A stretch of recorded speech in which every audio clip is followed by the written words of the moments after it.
Chapter 649. Fort Bunyuo was like a guard standing alone on a lonely land, with lightning falling from the clouds outlining its edge. The veteran looked down at the approaching end of the battlefield, and in all directions, the human army retreated from the plains like a tide. The soldiers who had lost their ability to move could only wait for death in the pile of corpses, and the crimson fireworks in the sky were like the light in their eyes. In his enlarged and narrow field of vision, the sky and the earth were curved. The entire battlefield was a crisscrossed ruin.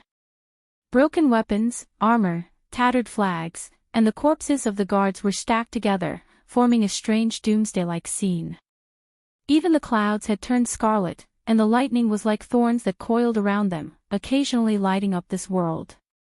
It presented its most real and terrifying side to the eyes of the human coalition army. From the vicinity of Mideo village to the very edge of the forest, there were fleeing defenders everywhere. Against the gray background, the crowded heads were only the truest portrayal of this moment of defeat on the battlefield, or the last moment of despair. The female knight stood behind a parapet, observing the situation outside through the gap in the battlements. The demon's attack seemed to be launched from the horizon. The red fireball flew across the battlefield with a long tail of flame, illuminating the ugly creatures on the battlefield and illuminating her eyes at the same time.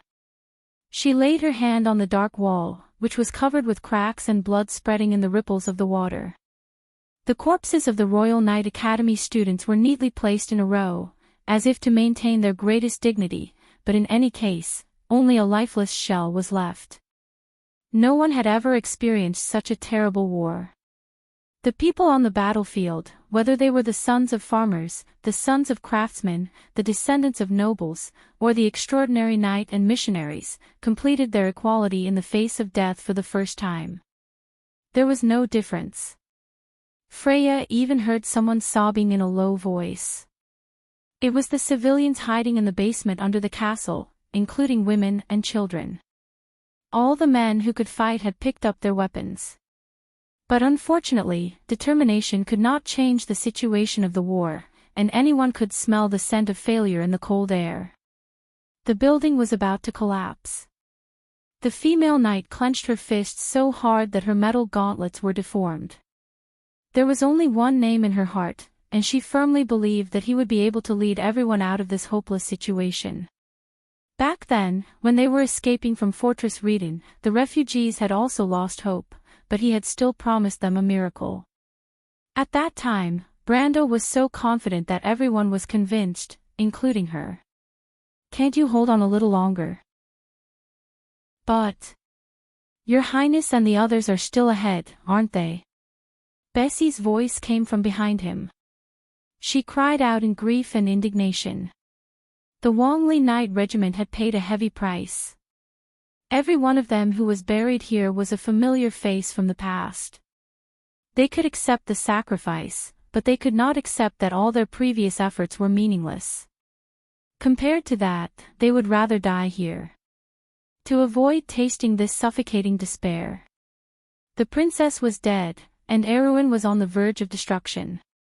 Everyone felt the sense of despair and helplessness in their hearts, as if their hopes and ideals had just been established, and they had to face the reality of being shattered. It was a feeling of disillusionment. The tears on Bessie's face were proof of this. She almost shouted to her commander, Maynard, as if to wake the female knight up. Her Highness was still in front, didn't she notice? The female knight's face was pale, and she turned her face away as if she had been stabbed. Beside her stood the commander of the White Lion Legion, Marquis Balta, who was covered in blood as if he had just returned from hell. Throughout the battlefield, Fort Bunyuo had formed a long and narrow protrusion. Like a sharp blade, the two armies guarding this place were undoubtedly the most dazzling presence on the battlefield today. The students of the Wongli Knight Academy and the young men from Tonajul were firm and honorable, and the White Lion Legion clung to their honor as soldiers. The two most glorious armies in Erwin's history were fighting side by side today. "This is not a gamble, Bessie," Marquis Balta's face was stiff. "We are not gamblers, we have made a final attempt, but we can't put all our chips on one throw. You use Her Highness as a chip. The red-haired girl's eyes widened in disbelief as she stared at the Marquis with hatred. If it weren't for them, would the kingdom be in this state? Bessie, watch your words and actions, Maynard reprimanded, unable to listen any longer. Senior Maynard, but Her Highness is still in front of us. Call me the Knight Captain, soldier. That was Her Highness's choice, but her intention was not for the kingdom to be buried with her, this was also her order. Maynard replied coldly, as if there was no trace of emotion, the last time has passed, and I must carry out Her Highness's orders meticulously. Bessie shivered and lowered her head. Maynard raised her head and looked at the figure of the female knight on the city wall. In her impression, the future Valkyrie of Erewhon was gentle and even a little timid, no different from a girl from the countryside. But today, she suddenly found that she could not see through her. Freya. We still have a chance, Sir Knight Captain, if we counterattack Medeo village and cut off the demon's retreat, then maybe we can still buy some time, can't we? Freya's gaze passed through the entire battlefield, and the famous battles in history appeared in her mind one by one. Only at this moment, she was no longer the young girl, but the Valkyrie of Erewhon. Her thoughts were clearer than ever, as if she recalled the days in the Royal Knight Academy. When everyone was resting, she was the only one practicing swordsmanship, just to catch up with the progress of the others. When everyone was asleep, she was the only one reading the famous tactical battles in history, just for an ideal that Brando had promised her. The girl was not smart, let alone a genius, but she also had the most firm belief in her heart. Just for Butchie, for the land she loved so much, she was willing to give up everything. Such an ideal was so simple, but it could not be blasphemed. She turned back to look at Maynard, as if she wanted to get some hope from her senior's eyes. The protruding Fort Bunuo was like a sharp blade, the terrain was steep and the wind and rain were swaying, as if everything here could be destroyed at any time. But the same was true for the demons who had not been attacked for a long time. The protrusions were often only relative, and they formed a blade-like extended battlefield in the immediate vicinity of Fort Bunuo. This was where their only chance lay.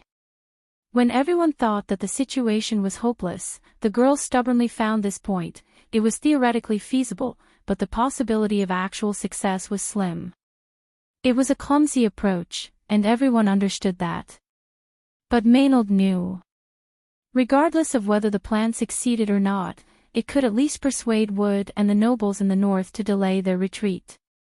It was like the difference between having failed and still having a chance. It was meaningless in itself, but it had another meaning for the drowning. She and the Marquis looked at each other, and each saw the other's intentions in the other's eyes. It was a bold plan, especially against the enemy, but it was better to say that it was against their own people. Both of them were silent and looked at Freya seriously. "Do you know what you're talking about, Freya?" Maynard asked calmly. Freya nodded. Maynard looked at her strangely, as if trying to find out what gave her such confidence and made her mature so quickly. War was often a gamble, and the more stubborn a person was, the more they could hold on to victory, and now the girl had such potential. "You understand what the consequences are.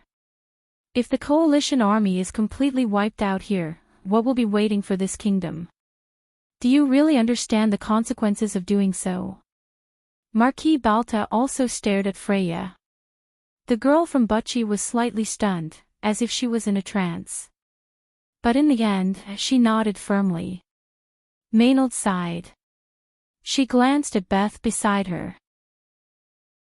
The red-haired girl listened to the conversation between the three of them inexplicably, but a smile finally appeared on the black-haired female knight's face. "I understand. I approve the plan. Whether the plan succeeds or fails, I will be fully responsible for it." Freya let out a soft "ah," and she stared at the cold Maynard. Her aura, which had just become a little wise, suddenly collapsed, and she became the silly girl from Butchie again. "Didn't you hear? Why don't you hurry up and prepare?" Maynard frowned and asked impatiently. "Kiki, but..." Freya felt that she must have misheard and asked in disbelief. Do you want to be responsible for this? Maynard could not help but feel a little funny. Soldier, you don't have that power. Who do you think you are? Do you think Archbishop Wood will listen to you? But... Lord Marquis. She could not help but look at Marquis Balta. The current commander of the White Lion Legion did not answer. He just wiped the blood on his forehead and shook his head. Do you think you are the only one who is unwilling, little girl? Thank you for giving me this opportunity. He stared at the sky, his eyes reflecting the crimson flames as he muttered. At that moment, Marquis Balta seemed to see the flag, and he smiled slightly. Erwin might not only need to survive. There was something more important. It was also worth people protecting.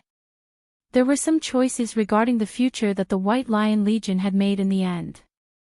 P.S. Today's LOL update is S3. Originally, I was a little tired from yesterday's outburst and wanted to take a leave, but after thinking about it, I insisted on writing. I will continue if I can. Only 3,000 words, I hope everyone can bear with me. Equals 3 equals, mua mua. To be continued. If you like this work, you are welcome to come to Chidian. Calm to vote for me. Your support is my biggest motivation.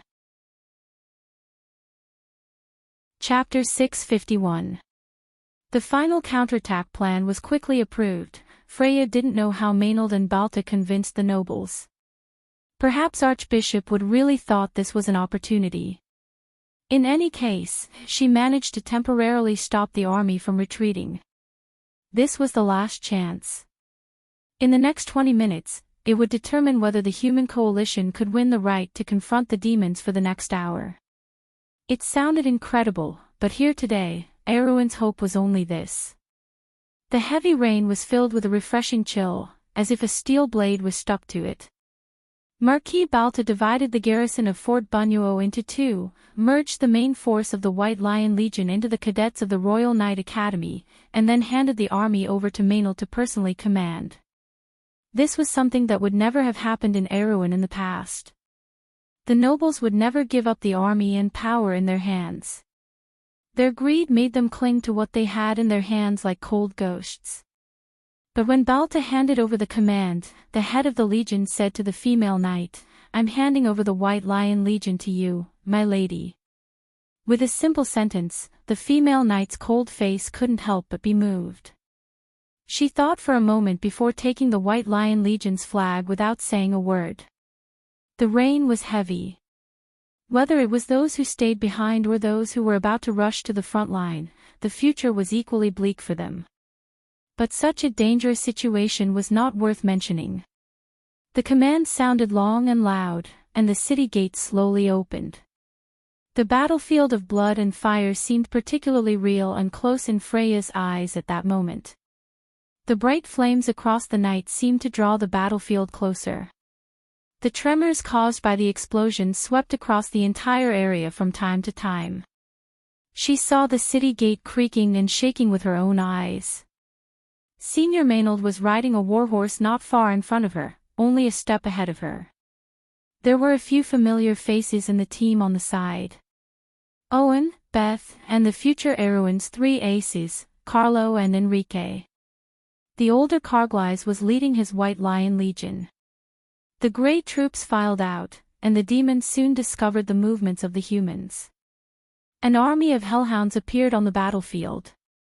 But Freya looked into the distance, and there were traces of brute devils in the sky again. The demons seemed to be coming for Fort Bunuo. Just as they had expected, they wanted to take advantage of the opportunity when the humans were dividing their forces to attack the extension point on the battlefield. Everyone held their breaths. Maynard stopped the horses for the last time before ordering the army to depart. The cold female knight took one last look at Fort Bunuo. A flag on the low walls of the Fort Bunuo stood out in the heavy rain. Erwin's new moon seemed to have just risen. Her usually indifferent expression couldn't help but soften. Senior sister.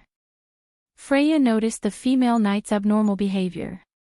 Maynard glanced at her and didn't correct her. Freya, someone is demonstrating to us. Ha! Get someone to raise the flag of the White Lion and I'll show him. 700 years ago, the White Lion Legion defeated the last army of the Cruise people here with the help of the Mountain people. Today, 700 years later, we can do the same. Maynard replied coldly.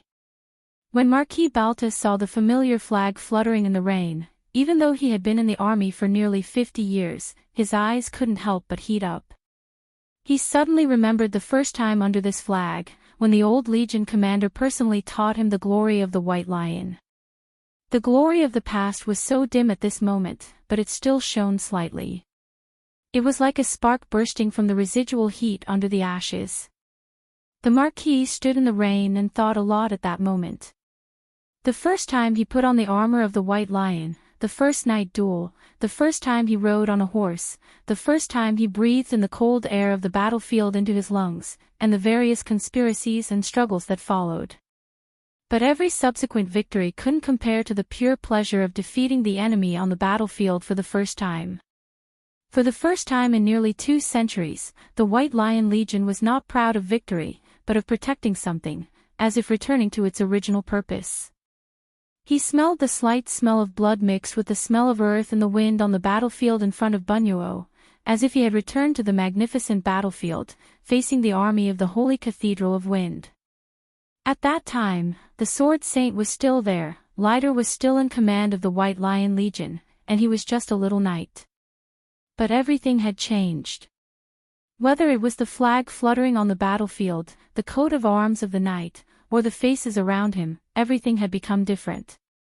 Legion Commander, the demons have begun to attack.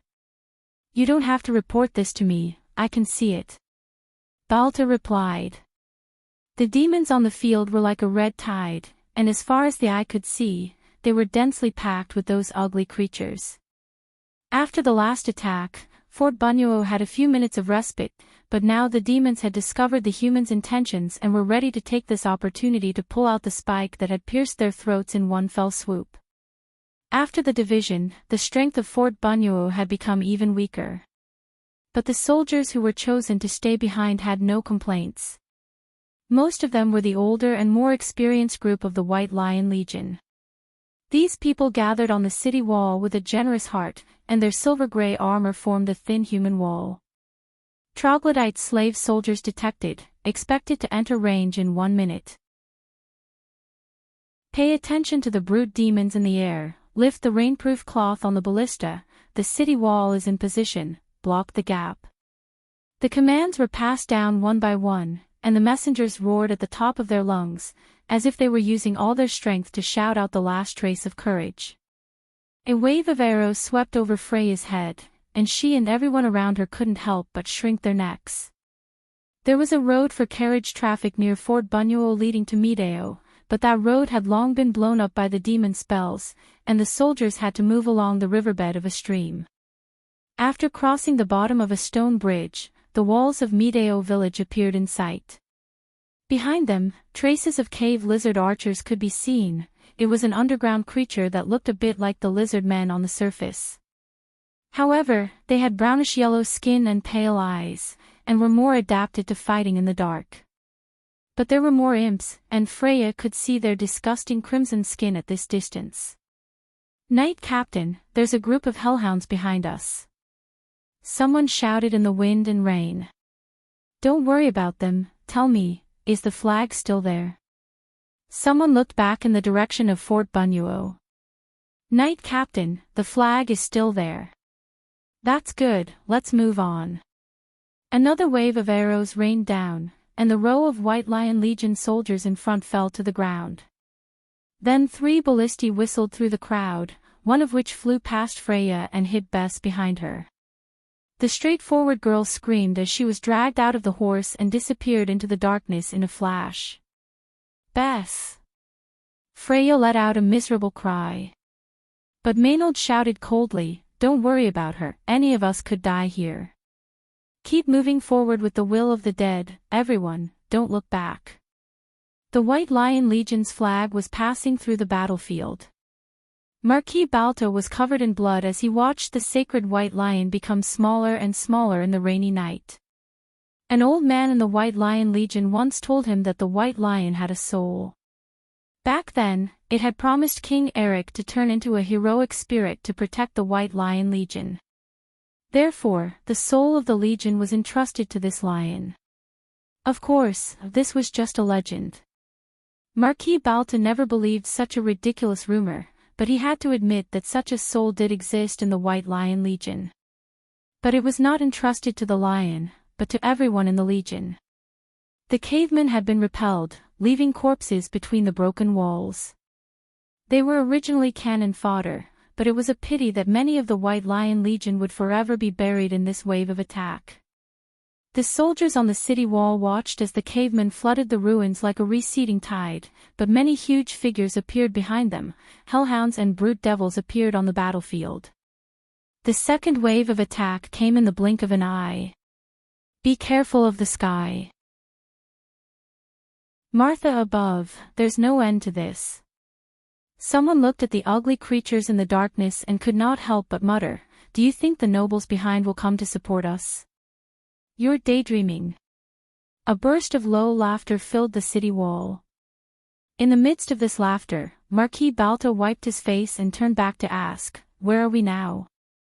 It seems that we have reached the predetermined attack location, my lord. 10 minutes left. Balto nodded. What answer could they give in 10 minutes? Perhaps no one on the entire battlefield could give a clear answer. Hundreds of cave lizard archers were skillfully shooting on the temporary wall of Medeo village. An orange light shrouded their heads, providing both magical protection and preventing the rain from dampening the longbows. To be honest, this was a little redundant in Maynard's eyes. They had no long-range attack ability at all. The humans had run out of ammunition and food, and their high-level combat power had been wiped out. Greysword Saint Mephistopheles and the powerful vampire under that guy had lured the Demon King away from the battlefield, but the remaining Holy Cathedral Knight of the Holy Cathedral of Fire was getting fewer and fewer. Master Fleetwood was in the sky restricting the demon's air force, but his ability to delay was significantly weakened. More and more brute devils were liberated and joined the battlefield. Maynard took out her pocket watch and glanced at it. The siege ladder had been set up. In front, the soldiers of the White Lion Legion in silver-gray armor took the lead in attacking. They climbed up the siege ladder and attacked the temporary wall, but the attack in front had been blocked twice. There were torrents behind the wall, and there were quite a few of them. The human soldiers were just sending themselves to their deaths. She soon realized this. There was not much time left. When the soldiers of the White Lion Legion were blocked for the third time, Maynard drew her sword. She glanced back and saw that Erwin's flag was still on the wall of Fort Bunuo. But perhaps only Lady Martha knew how long it could last. Freya, come with me. This time I will personally lead the charge. If we don't succeed, let us die on the way. Lord Knight Captain, we don't have time anymore. P.S. I fell asleep on the table while typing yesterday, so I made up today. I was wrong. There are 2 chapters in total and 1 more to follow. To be continued. If you like this work, you are welcome to come to Chidien.com to vote for me. Your support is my biggest motivation. Chapter 652. On the battlefield, the battle flag of the White Lion Legion began to move slowly again. Maynard was at the forefront. The female knight held the battle flag in one hand and a long sword in the other. She was like the initiator of the entire White Lion Legion's attack. The imps fought with her for only a moment before they were cut down by her sword. It was the first time Freya had seen such ruthless swordsmanship. She couldn't help but be surprised because the swordsmanship was so similar to Brando's. At that moment, Maynard felt like she was the incarnation of the White Lion, baring her fangs and claws, tearing apart all her enemies and leading everyone forward. Behind her, the soldiers of the White Lion Legion and the students of the Royal Knight Academy erupted with their greatest potential at this moment. The attack finally became successful. They broke through the wall like a hot knife through butter. Torrens. There were heart-wrenching cries. Freya also saw it. She flipped over the wall and saw that there was another wall behind it. Behind it were densely packed torrents with giant axes. There were at least 100 of them. Before she could even open her eyes wide, the soldiers at the front of the group were sent flying into the air. Behind the torrents, a group of ladies with snake hair and longbows appeared. They were Medusas. Although the young girl from Butchie did not know much, she still recognized this mythical creature. Ah! Freya could not help but let out a low cry. This was a trap. Everyone suddenly realized this. Maynard's face was frighteningly cold. Freya even saw that the female knight's hand holding the flag was pale and even trembling slightly. "Don't look over there. Let's continue forward," she shouted with difficulty. But a wave of arrows had already enveloped the wall. This was the Medusa's shooting. The dark green arrows could not be blocked at all. The soldiers at the front were turned into stone before they could even struggle. After a round of shooting, the people at the front were reduced by a third. The Medusas moved quickly and began to draw their bows again. The White Lion battle flag suddenly disappeared. Marquis Balta saw this scene with his own eyes. He saw the war flag of the White Lion fall and disappear into the rain. A feeling of despair appeared in his heart. He suddenly felt a little absent-minded, as if there was only one voice echoing in his heart: Erwin had lost his last chance.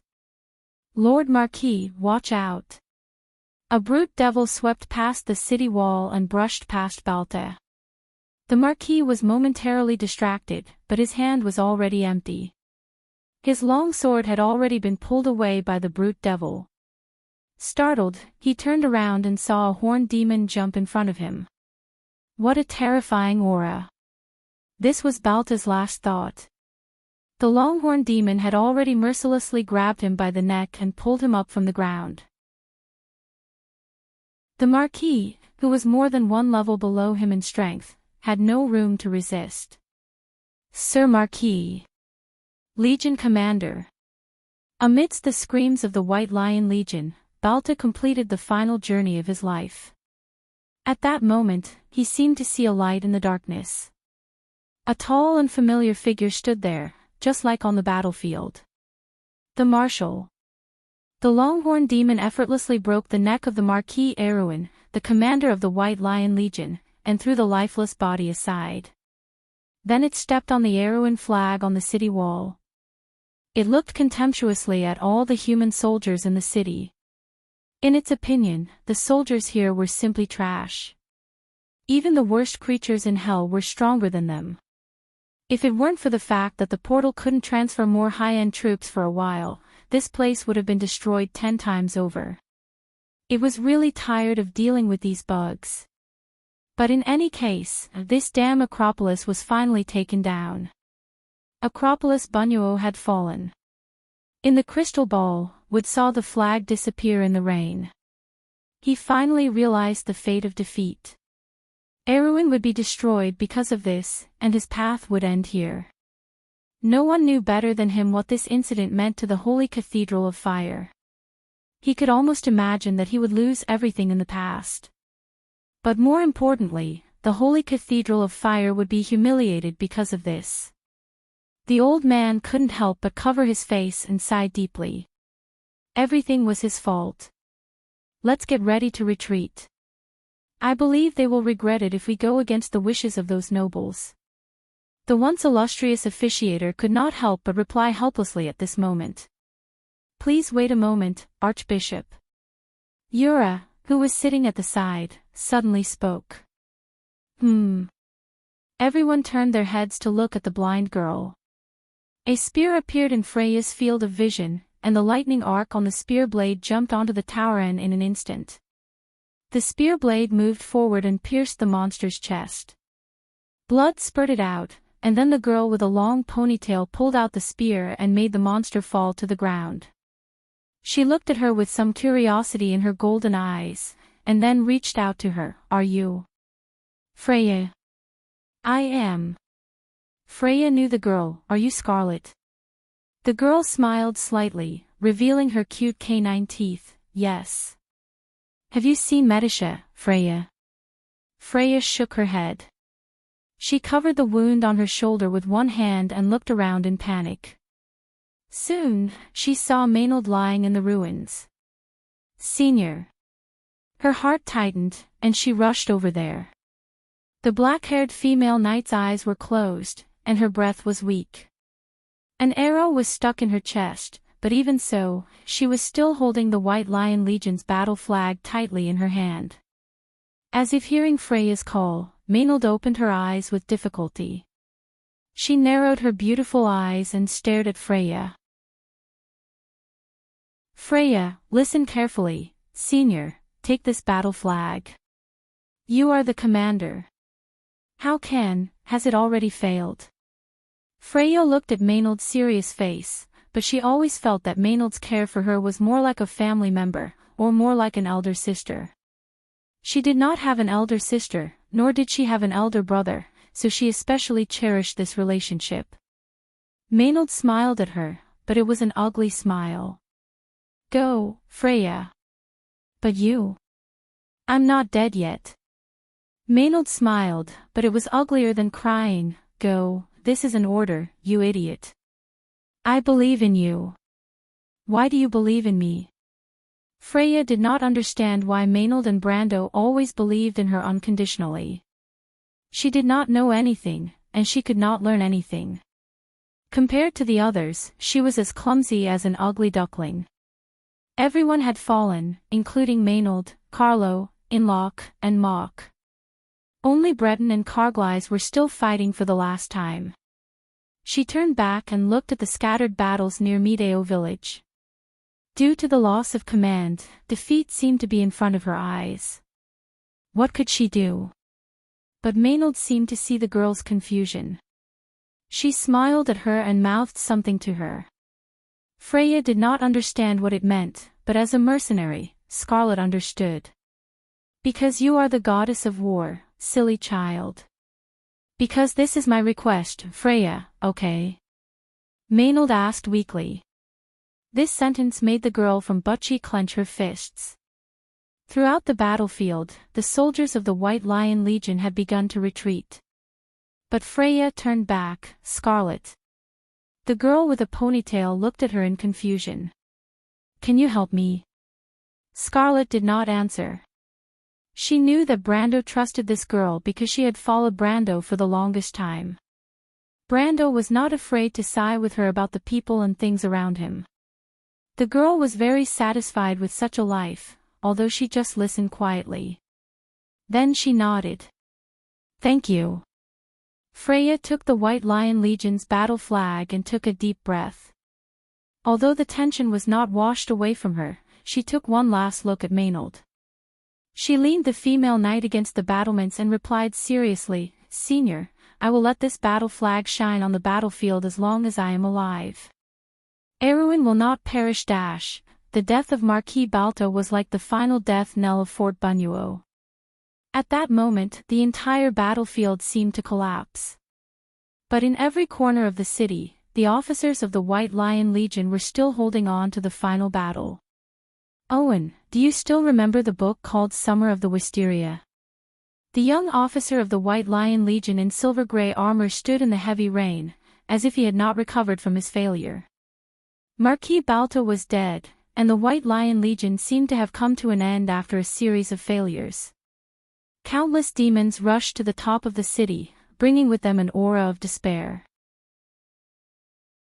"We failed, Charlotte, don't talk about your book." "Yes, I think so too, Owen. So order the soldiers to open the south gate of the Acropolis and let's retreat from there." Owen suddenly turned his head and stared at his companion with bloodshot eyes. "You're crazy." He gritted his teeth and shouted, "We must not retreat, our teammates are still in front." Charlotte smiled. Then remember to buy that book for me, the one with the golden edge on the cover, the collector's edition published in the year of the crescent moon, you know. What are you talking about? Go and pick up the flag, Owen. A few minutes later, the south gate of Fort Bunyuo opened. The remaining soldiers of the White Lion Legion in the city began to retreat. The commander of the demons, the Longhorn Demon, immediately noticed this. Of course, it could not tolerate these humans who had caused so much trouble for it to retreat. It let out a trombone, and the demon army immediately rushed to the south gate. It personally led the team, ready to crush the bugs. But it rushed down the city wall, bypassed several alleys, and came to the only square in the city. Here, it saw humans on standby, not only the guards of the White Lion Legion, but also men in ragged clothes and even children. The Longhorn Demon suddenly realized that something was wrong. Sherlock stood in the crowd and raised the long sword in his hand contemptuously. I know you're listening, fire at me, victory. Fire at me, victory. The voice coming from the magic crystal seemed a little distorted, but it still did not hide the firmness in it. The mage who gave the order was silent for a moment before turning back to look at the count behind him. Count Janalesu, who was wearing a long overcoat and looking pale and tired, closed his eyes. He rubbed his forehead as if he had made a great decision before replying, the commander of the demons is there. Fire at him. But my lord. I'll take all responsibility, the count replied indifferently. If someone dared to give up their life, then why wouldn't he dare to give up his reputation? The earth trembled, and the dazzling golden light had connected in Fort Bunyuo, like a sea of fire. Owen watched this scene with his eyes wide open, watching the lower-level demons who had lost their command flee in the fire, watching his colleagues turn to ashes in the explosion, and tears had already welled up in his eyes. He straightened the body of Marquis Balta, then raised the tattered flag of Erewhon high. That action seemed incomparably sacred. 2 flags reappeared on the battlefield. It was a glimmer of hope exchanged with the blood of countless people. It was like a shining belief, and everyone couldn't help but feel their blood boil. Even on victory, Erewhon's navy officers couldn't help but close their eyes. Archbishop would watch this scene in silence. Although Yura couldn't see it, the thunderous cheers outside had already reached her ears. She wasn't from Erewhon, but a smile still appeared on her face. Come on, Erewhon. But on the battlefield of Medeo village, Carglass, who was attacking, suddenly stopped in his tracks. What's going on? He and all the young people from Tonajul felt strange. Not only them, but the entire White Lion Legion felt this throbbing in their hearts. In front of them were the unstoppable Taurans. The White Lion Legion was retreating. Under the double attack of the Medusas and the cave lizard men archers, they had already lost most of their previous gains. Everything was about to come to naught. But a flag caught their eyes. The flag didn't seem to be woven from cloth, but made of gold. The flag fluttered in the heavy rain, and the white lion on it came to life. It was Freya. The female knight held the flag in one hand and the sacred sword of the Lionheart in the other. She crossed everyone and faced the terrible monsters from Georgandy Ridge. At that moment, Scarlet was beside her, and the White Lion Legion was behind her. His left hand was a mountain man, and his right hand was a white lion. When he moved forward, he was unstoppable. At that moment, history seemed to have been rewritten. The scene from 7 centuries ago reappeared 7 centuries later. But their enemies had changed from crews to demons. The subtle coincidence of history seemed to cause the air to tremble slightly. Everyone felt the throbbing of fate. Freya raised her sword. White Lion Legion, listen to my command. Attack! Even if we die, we will die on the path of attack. Perhaps one day, the White Lion Legion will rise from the ashes and not be extinguished forever. The female knight's voice clearly pierced through the rain. Her promise was like an oath, just like the rule that King Eric had set before the Lionheart sword. At that moment, a miracle happened. The students of the Wangli Knight Academy were surprised to see the armor of the White Lion Legion light up slightly. Then, a layer of faint golden light seemed to descend from the sky and surrounded every soldier of the White Lion Legion, forming a golden mark. If Brando were here, he would probably recognize that this was the final mark on the White Lion Legion's armor. It was also the source of the legendary ability of the White Lion Legion that he and Bosley could not figure out. The mark of the lion gave the wearer a heroic effect. The wearer of the mark of the Lion Legion would never fear, and their morale would always be high. They would never fall into panic under any circumstances. The soul of the Lion Legion seemed to have been revived. Carglass looked up. He suddenly felt that the gaze from the sky that had been watching them all this time had disappeared. It was as if the ancient king had left, but Erwin had found a new successor. The remaining soldiers of the White Lion Legion roared and attacked the enemy that was several times their number. At this moment, fear and hesitation were no longer obstacles in their hearts, but the motivation to overcome them and move forward. Although they might be defeated in the end, the legend of Erwin and the White Lion Legion would be passed down. It would never be erased. It was a pity that the Taurens from Georgandy Ridge could not think.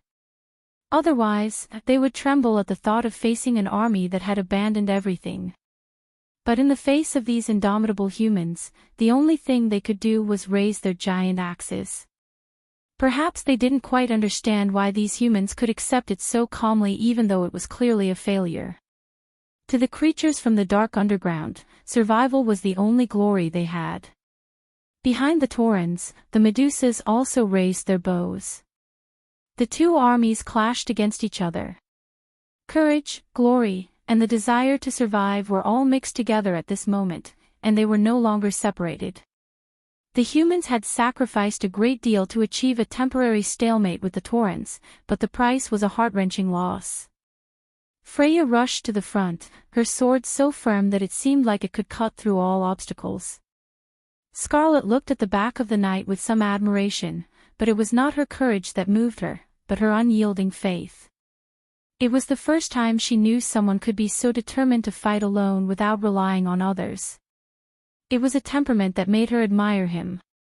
She used to think that only the Lord had such an aura. But it turned out that a girl could also do it. Freya's back was like a deep memory at that moment. It was just a moment, but it was deeply imprinted in her heart. She was suddenly a little willing to hold the sword for her, opening up a path for her by her side. Can we win? I'm afraid not. Wood, the cunning fox Makarov, and Oberway had a short conversation. The Archbishop of Cruz stood up, and the attendant immediately put on a robe for him. Archbishop. The people of Erwin are fighting for their fate. To be frank, I have to gamble for my fate and faith. Wood sighed and replied, just watching from here makes me feel ashamed. It also brings shame to the Flame King. But my lord, the devil should have a trump card. If you attack now, now is not the time to think about this. Wood replied faintly. At this time, the door of the cabin was suddenly opened. Everyone couldn't help but frown. Were the people below so flustered that they even forgot the basic etiquette? They turned around and saw the strange face of the Violet Earl, Bolly. They're here. Who? Scarlet stabbed at Tauren and then suddenly turned around. She grabbed Freya who was in front of her and furrowed her beautiful brows. Scarlet. There's something. The ground trembled slightly, and soon, everyone could feel the slight change. The soldiers of the White Lion Legion were the first to turn around. There was still a long time before dawn. But there was a silver light on the horizon in the south. It was not the dawn. Instead, it was an undulating silver armor that formed a continuous line. Countless cavalrymen were galloping on the hills. They held their flags high, whistled like the ocean, and sang the hymn from the era of the War of the Holy Saints. Cavalry. Where are these cavalry from? There is such an army in the south. Freya furrowed her brows slightly. She saw a flag leading the army forward, singing songs she had never heard before, as if it was an army from a mythical tale. The horn sounds again, may the races still remember the sacred covenant. The wings of darkness cover the sky, but the silver dawn still rises. The ancient oath echoes in the earth, the armor is new, and the sword is still humming. The holy saints have come, and the fire of war is ignited again. On the flag, a pure silver sacred lily emblem shone almost dazzlingly. The Silver Elves. Once again, they were back on this land. P.S. The third volume ends here. It suddenly feels so long. To be continued. If you like this work, you are welcome to come to Cheedian.com to vote for me. Your support is my biggest motivation. Chapter 653. A snow-white warhorse carrying a messenger was galloping through the rebuilt port of Ampierseal. It passed near the war memorial that was being built in the White Square, causing quite a commotion. White pigeons flew up from the square, and the workers by the scaffolding could not help but look back in surprise. The monks in robes by the fountain stopped to watch, and the messenger's ribbon embroidered with the crescent moon emblem shone slightly in the sun. It was a royal messenger. This was the first time in half a month. Something big had happened, and everyone was suspicious. But only those who were in the know understood what had happened. That person had woken up. The chaos in the port for half a month had finally come to an end. Really? Her Royal Highness, who was talking to the maid, also turned her head. She looked at the attendant who had sent the message, and her beautiful silver eyes revealed an uncontrollable surprise. Wait, I'm going to see him. Your Royal Highness, please tidy up your appearance first. The maid at the side immediately reminded her. No need. Griffin did not look back. She had already lifted her skirt and hurried out. Timmy's, help me prepare the carriage. As if in the darkness, Brando felt like he had experienced a long dream. Everything in the dream was both real and blurry. He remembered the sawmill where he practiced swordsmanship when he was a child, but there were many people he knew and did not know in the sawmill. His grandfather taught him swordsmanship under everyone's gaze.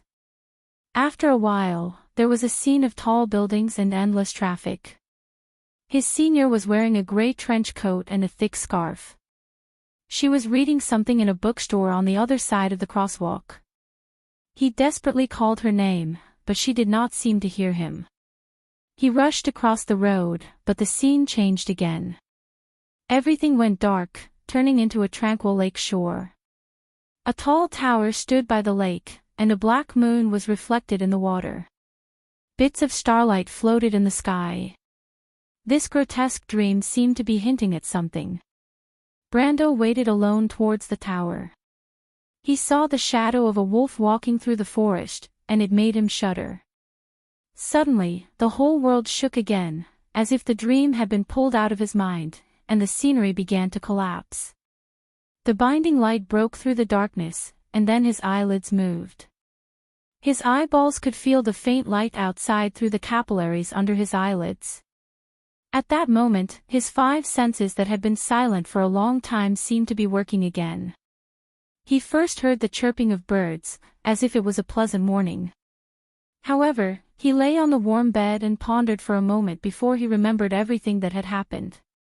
His memories were like fragmented fragments that gathered in his mind, forming a complete line. He opened his eyes. The light behind the gauze curtain made him immediately squinted. Then, he saw Romaine sleeping soundly beside him. Half of the merchant girl's body was on top of him, her small face pressed against his chest. Her mouth was open, and her saliva formed a silver line on the blanket. Brendel finally calmed down when he saw this. He was still alive. But where was this place? What was the result? What about the princess? He soon found himself lying on a soft bed. The bed was like a work of art. The pillars covered in gold leaf supported an almost unimaginably luxurious vault, and countless gauze hung down from all sides. This scene immediately made him associate the word palace in his mind. He looked up and immediately saw Amandina looking at him nervously. Amandina was a little embarrassed. In her opinion, the fiancé of the Lord was not very elegant, but she could not persuade the Roman to leave Brando. The merchant girl hugged Brando tightly, as if she was holding a treasure. She could only sigh, "My lord. You're finally awake." She did not say the second half of the sentence, but Brando could see the joy and relief in her eyes. He knew very well why Amandina sighed, and he could only helplessly accept the merchant girl's behavior. He nodded gently to Amandina, and his eyes saw Medisha behind her. The silver fairy princess was accompanied by two handsome and clean elven warriors with long hair draped over their shoulders. The silver elves really came, Brando thought in his heart. "My lord. My lord. My lord." As soon as Medisha opened her mouth, everyone followed. Mephistopheles looked like they were about to cry. If it wasn't for Enrich's fierce glare, the Shire and Carglass would have given him a thumbs up. Finally, Brando saw Scarlet sitting on the sofa behind everyone. The seemingly introverted girl only glanced at him from afar, and then heaved a sigh of relief. What was the result of the battle? Where is the princess? Although everyone was here, it seemed that the result was obvious at a glance. But Brando was still worried and asked again. An old but bright voice answered for Amandina, because of the noble actions of a brave young man, Ampere Seal, no, the whole of Erewhon was saved. Don't worry, my friend. This unexpected voice made Brando turn his head. Only then did he realize that there was a silver-haired, silver-browed old man in a white robe sitting by the window. Who else could it be other than the master of the Silver Fortress, Tumen? "Master Tumen, you're here too." This time, Brando was really surprised. The Silver Elves came because of his request, but Tumen was an unexpected guest. But he actually already knew why the other party was here. Sure enough, Tumen smiled and replied, "It's an invitation from an old friend. No matter what, there's a demon here, so I should come back. It seems that I have to apologize to you about Wood. I forgot that guy is so stubborn." Brando was silent. He was not blaming Wood, but thinking that the nobles were also so stubborn. If there was a little room for negotiation, it would not have gotten into the situation that day. Countless lives and blood were paid for this indifference. Tumen continued, "As you know, the Archbishop himself is very regretful. In fact, he has given up the Archbishop and all his duties in the Holy Cathedral, and is willing to use the rest of his life to atone for this." Oh. Brando was slightly startled. In order to save the reputation of the Holy Cathedral of Fire to the greatest extent, Wood had actually gone to this step. People of their status generally would not make an oath casually, and once they made an oath, it would not be easy to change it. Wood had cut off his own path of retreat and gave up the opportunity to be promoted to the core of the Holy Cathedral. Originally, the threshold was only one step away from him. Although he felt that this old man was a little superfluous, Brando still regained some respect for the Archbishop. If a person had such principles and pursuits, at least he would not be a shameless person. Everything before could only be attributed to the different pursuits of each person. Brando sighed and asked. "So, the Archbishop intends to stay in Erewhon?" Tumen looked at him approvingly. "My old friend originally wanted to live in seclusion in Erewhon and be a district priest to see if he could contribute a little to the reconstruction of Ampere Seal. But the Holy Cathedral has arranged another position for him." Brando heard the two words Holy Cathedral, and his ears pricked up sharply. "My lord, the Holy Cathedral of Fire has asked Archbishop Wood to be the liaison between the princess and the northern nobles, and Archbishop Wood has accepted it." Amandina replied. "Liaison." Brando was slightly startled. This was interesting. He had never heard of such a position in the Holy Cathedral. But what was the Holy Cathedral of Fire planning? Did they want Wood to make up for his mistakes, or did they have other intentions? To be honest, of course, it was the best choice to reconcile with the Holy Cathedral through this incident. After all, the Holy Cathedral of Fire was a behemoth. Even if it was inevitable that they would clash with the Cruz Empire in the future, Brando at least did not want it to be now. But now it seemed that the Holy Cathedral had not given up. He frowned. So, the Holy Cathedral still wants to mediate the relationship between the North and the South. The rigidity of the Cruz Empire was really beyond his expectations. He thought that they should have learned their lesson by now. My young friend, otherwise what are you going to do? Expel all the nobles in the North, or kill them all? Tumen looked at Brando with eyes full of wisdom. Tumen's words woke Brando up. He suddenly realized that he seemed to have thought of the problem too simply. Indeed, he could not kill all the nobles, nor could he expel them. No matter how bad the noble's reputation was, at least he did not want Erwin to be torn apart immediately because of this. His brows were deeply furrowed. Besides, there were also many outstanding talents among the nobles. He had to admit that due to the difference in education level, the chances of producing talents among the nobles were much higher than among the commoners. Of course, he could find a way to let the commoners have the right to receive education, but this was not something that could be done overnight, and the kingdom could not be left ungoverned for a day. Her Royal Highness had actually started to do the same thing, but it would take at least a generation to see results. And before that, he did need the help of the nobles to build the future Erwin. But the crux of the problem was that most of the nobles had their own interests in mind. People like Eichel and Count Audine were too rare. But we can't just let them go. Besides, the cultists have already infiltrated these nobles. The Holy Cathedral of Fire may not be at ease. Brando thought for a moment and decided to start with the simple aspect first. But they have no reason to believe you, Tolman replied slowly. Besides, you have to believe that people won't make the same mistake over and over again. My old friend is also a shrewd person. Otherwise, do you think with his character, he would blindly follow the orders of the Holy Cathedral? Brando thought for a moment. As a practical member of the Holy Cathedral, Wood did not seem to be a blind believer. He hesitated for a moment before asking, does he want to stay and help Erwin? What can he do? What is his purpose? Well, it seems that you know my old friend very well. Tolman raised his eyebrows in surprise. In fact, the reason is very simple. I can see that my old friend thinks highly of you. Otherwise, he would not have invited me here.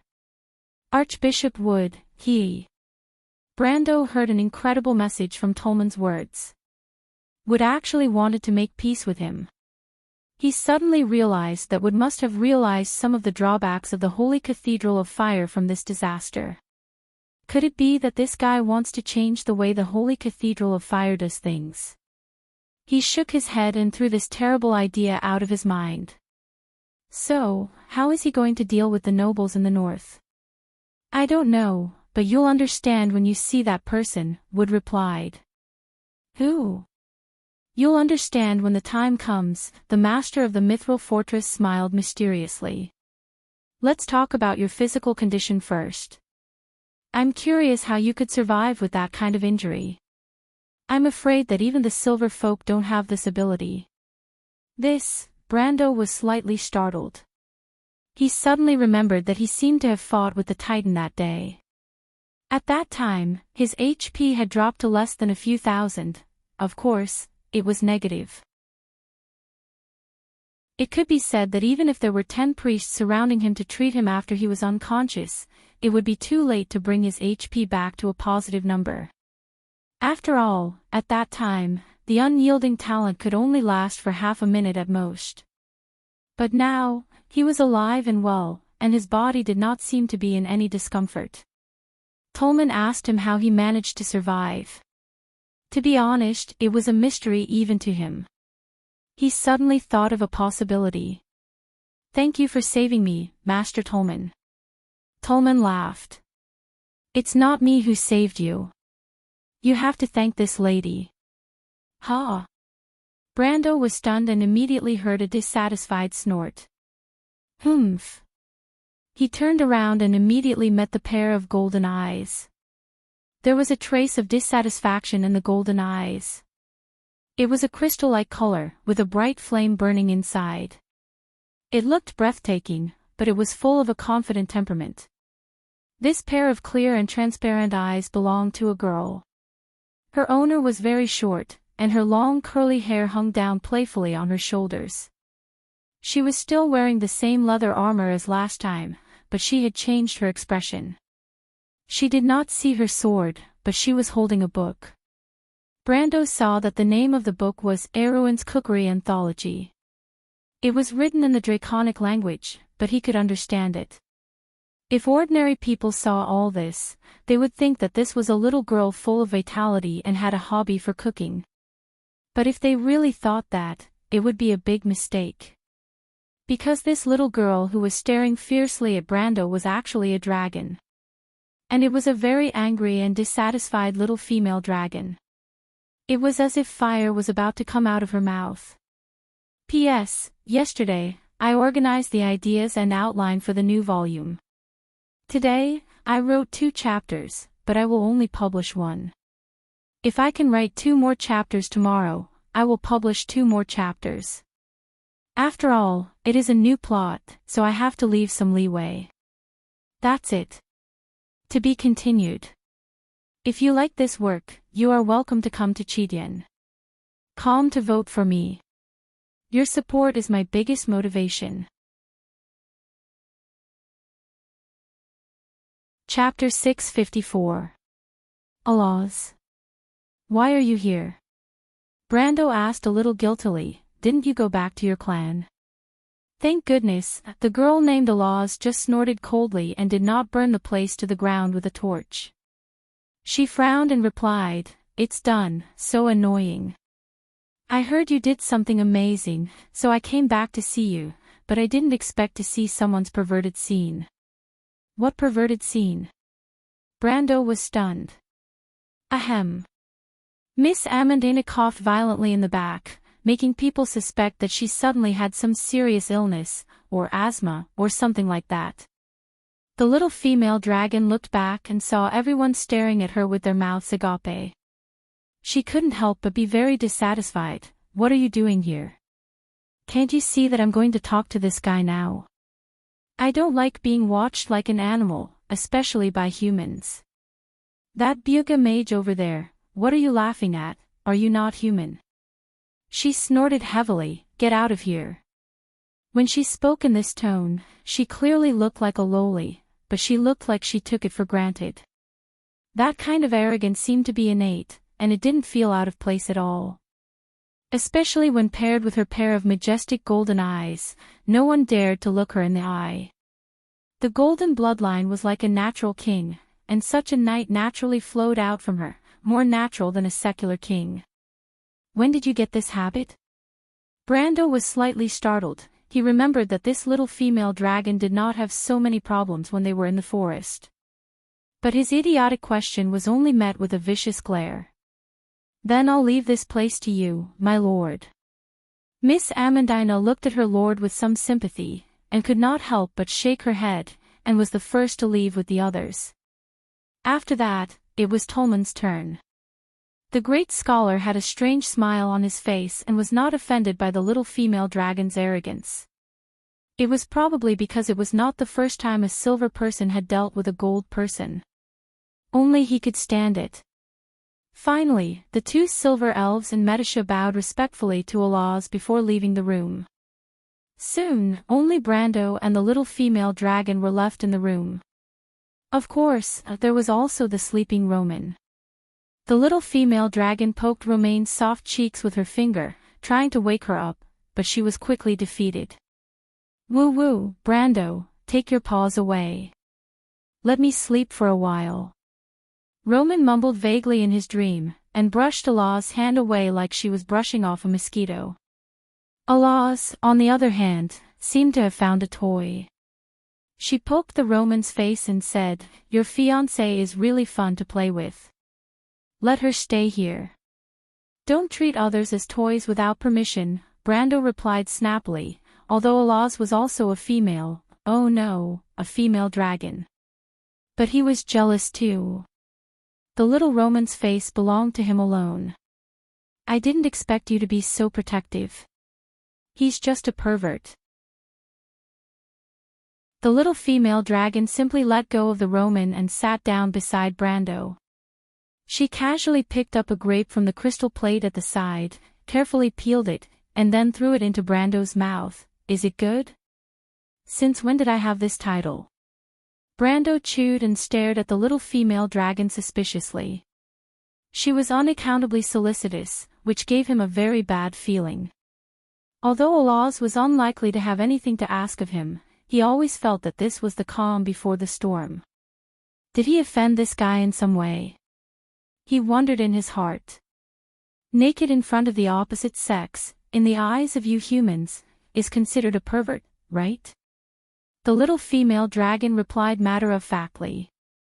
F***ck. Brando almost spat out a mouthful of blood. He immediately thought of what the little female dragon was talking about, and hurriedly looked at the equipment panel, only to see that the elemental bracelet, flame ring, snake ring, flame star, flesh greaves, and all the amulets except the tears of lich all had an additional tag behind them, completely damaged, unable to repair. The rest of the other gold tier equipment were also in the damaged, can be repaired status. Of all the items, only the magic breaker all, Halran Gaia, and the dimensional cave were unscathed.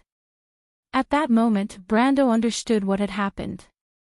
He had withstood the Titan's attack, but unfortunately, the other equipment had been annihilated. The loss was so heavy that he could not bear to look at it directly. If the cultists did not give him enough compensation, this time it would be a huge loss. All the best equipment on him was destroyed. His equipment was almost the best equipment that he could get in the first chapter, and a few of them could even be said to be the super version. Some of the materials in his backpack and the rock core necklace had been turned to dust before he even used them once. Brando wanted to cry, but no tears came out. Fortunately, the 5-headed snake lizard egg and the order stone that could upgrade his territory were left in Valhalla, or else he would have really died. However, even these magical equipment could not be spared, and he did not expect his clothes to be intact under such intense lightning. Brando could not help but ask meekly. "Who was the first to come to my side?" "Of course it was me." "You didn't see anything, right?" "Not much." The little female dragon smiled sweetly with evil intentions. Apart from a certain someone's entire body that was burnt black, and his eyebrows and hair were all burned away, how laughable. Oh right, apart from a certain someone's disgusting thing. Brando was so ashamed that he wanted to find a hole to hide in. "Youth, don't you know how to avoid it? It's obviously a girl." "Avoid it? Now a certain someone is going to report to the kingdom of the dead. You're obviously weak as hell, yet you still don't know what's good for you," Allah said sarcastically. "Also, would you avoid a bald monkey?" "How can that be compared? I'm a human." "In my opinion, there's no difference," the little female dragon replied matter-of-factly.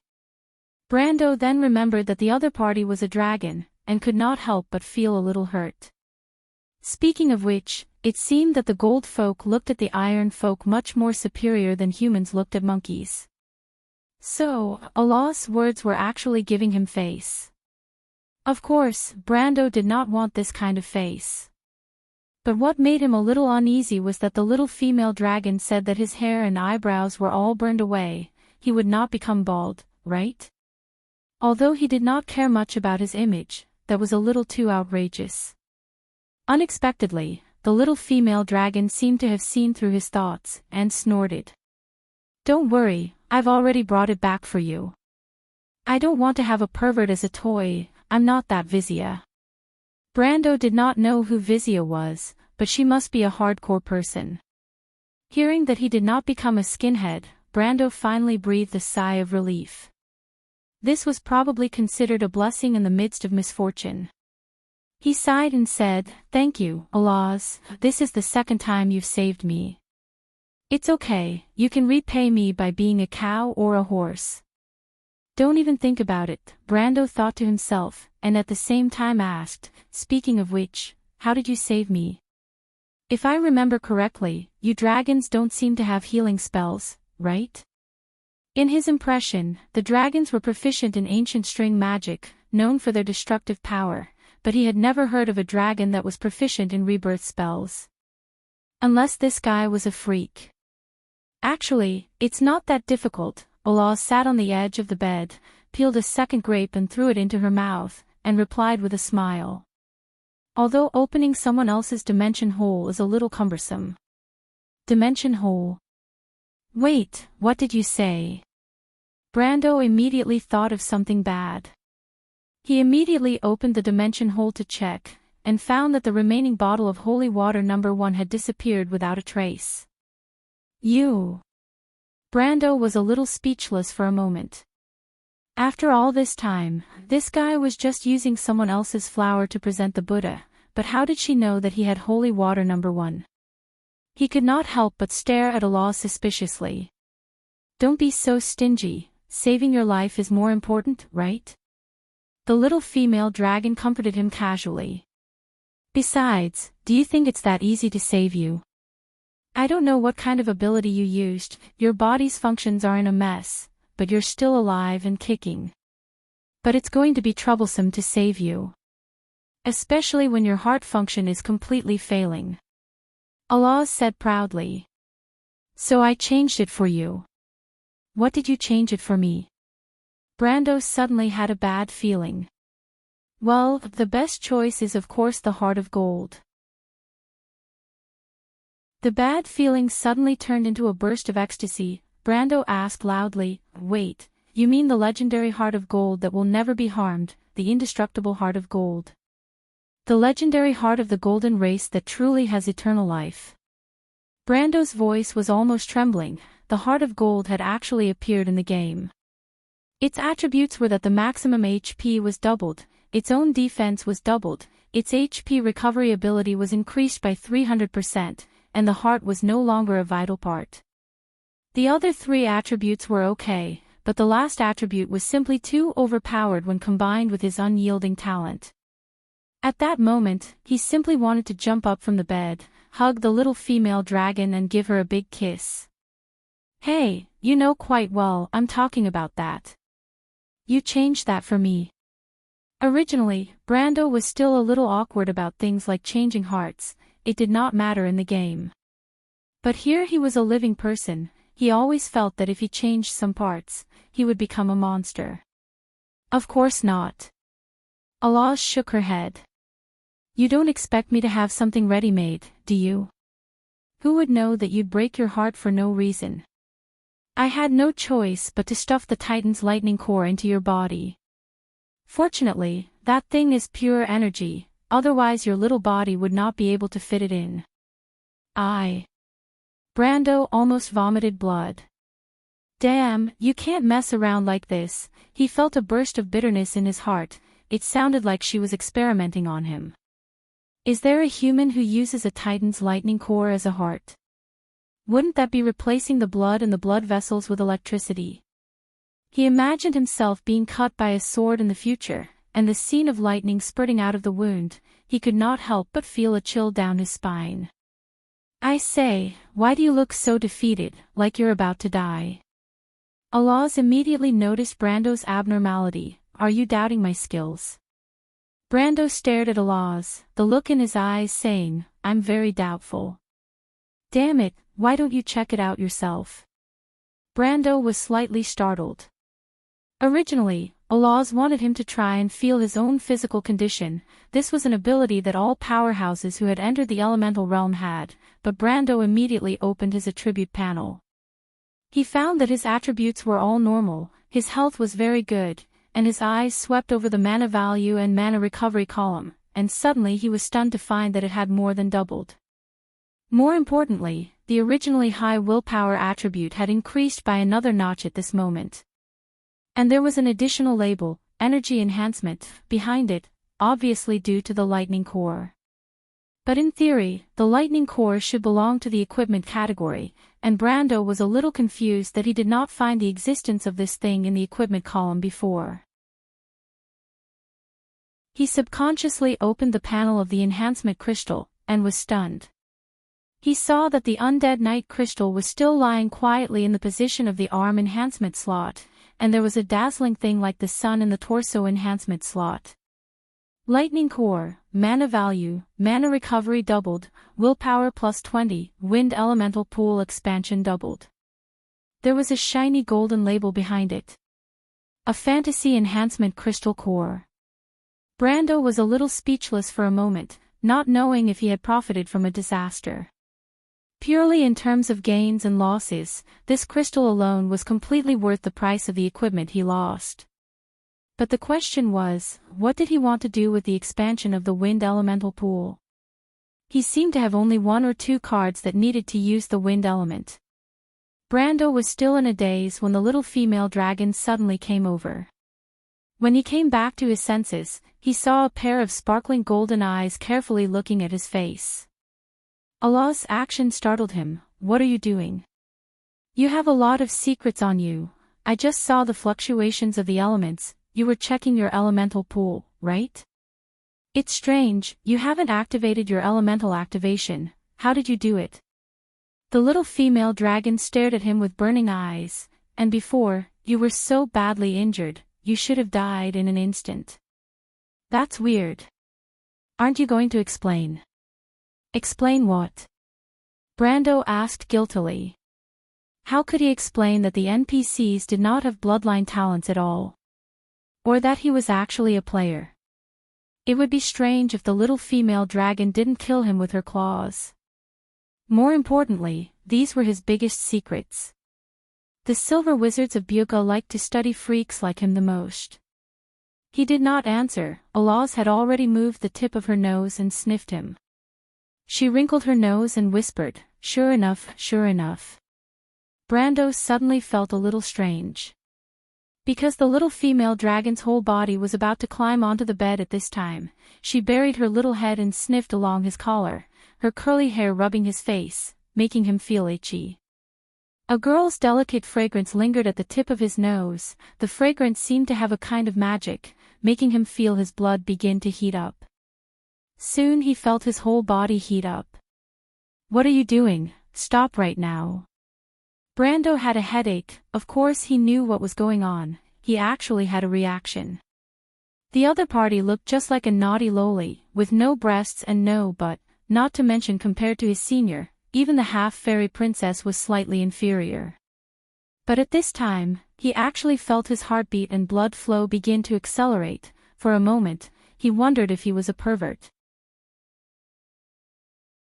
Brando cursed in his heart and hurriedly moved to the side, because some parts of his body were obviously not under his control. Although covered by the blanket, there were obvious protrusions. He was afraid that the other party would notice this.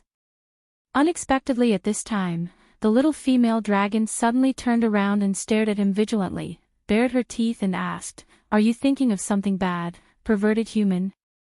"No." Brendel stared straight ahead and answered with a resolute and decisive tone.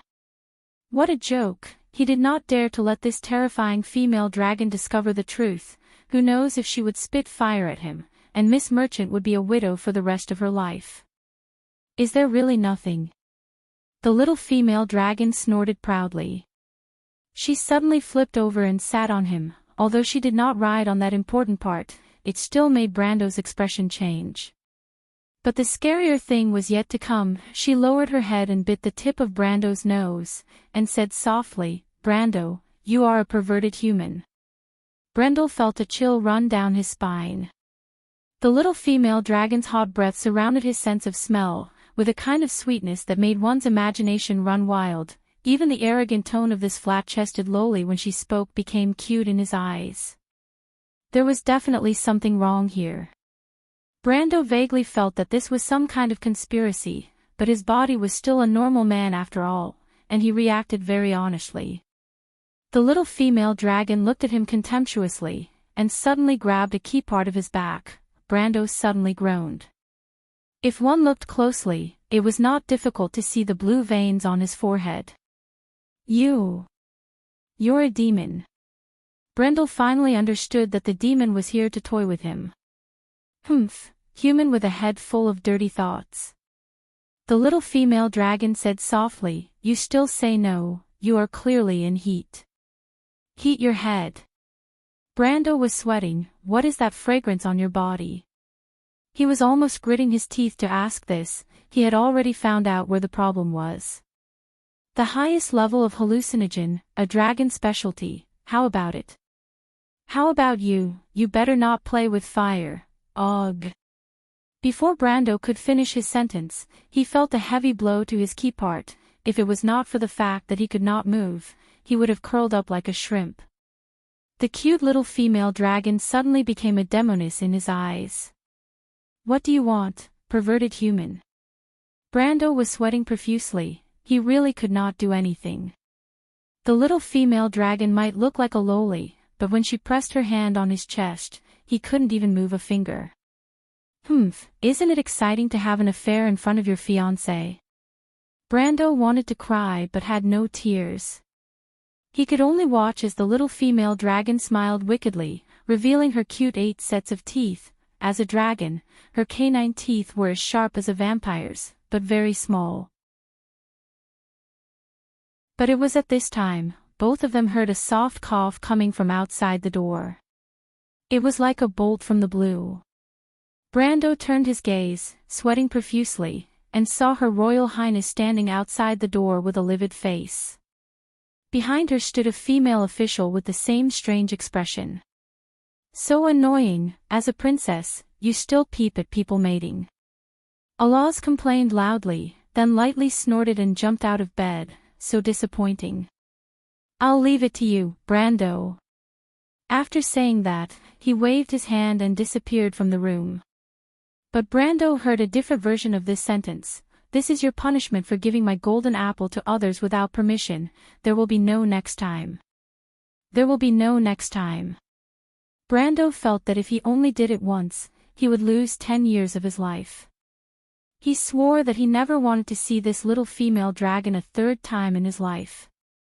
He did not know why this girl found trouble with him. It was all a bloody case caused by an earring.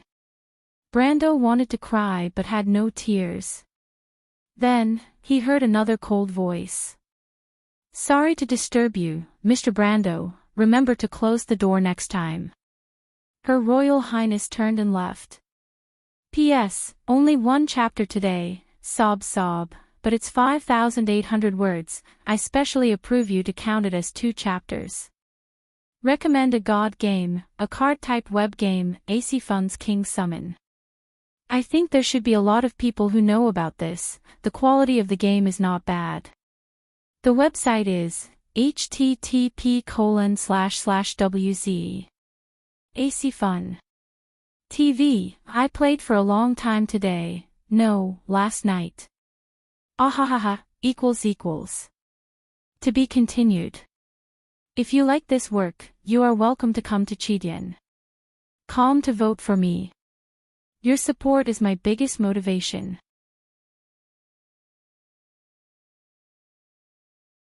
Chapter 655.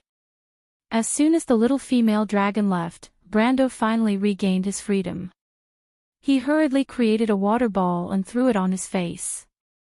The cold temperature finally calmed his accelerated blood flow a little. Only then did he put on a coat and rushed out. As soon as he went out, he saw Amandina in the courtyard. Amandina was sitting on a stone chair reading a geography book, but her mind was obviously not on the book. The princess seems to be very angry. Amandina greeted Brando as he walked out, put down the book, and asked worriedly. "It's nothing." Brando sighed. "Where's Alaz?" "My lord, are you talking about that dragon lady?" "I didn't see her." "Did she leave?" "No, Forget it. Brando turned around and was about to chase after her. Wait. Amandina stood up and grabbed him. When she saw her lord looking back with a puzzled expression, she carefully reminded him, "Tidy up your clothes, my lord."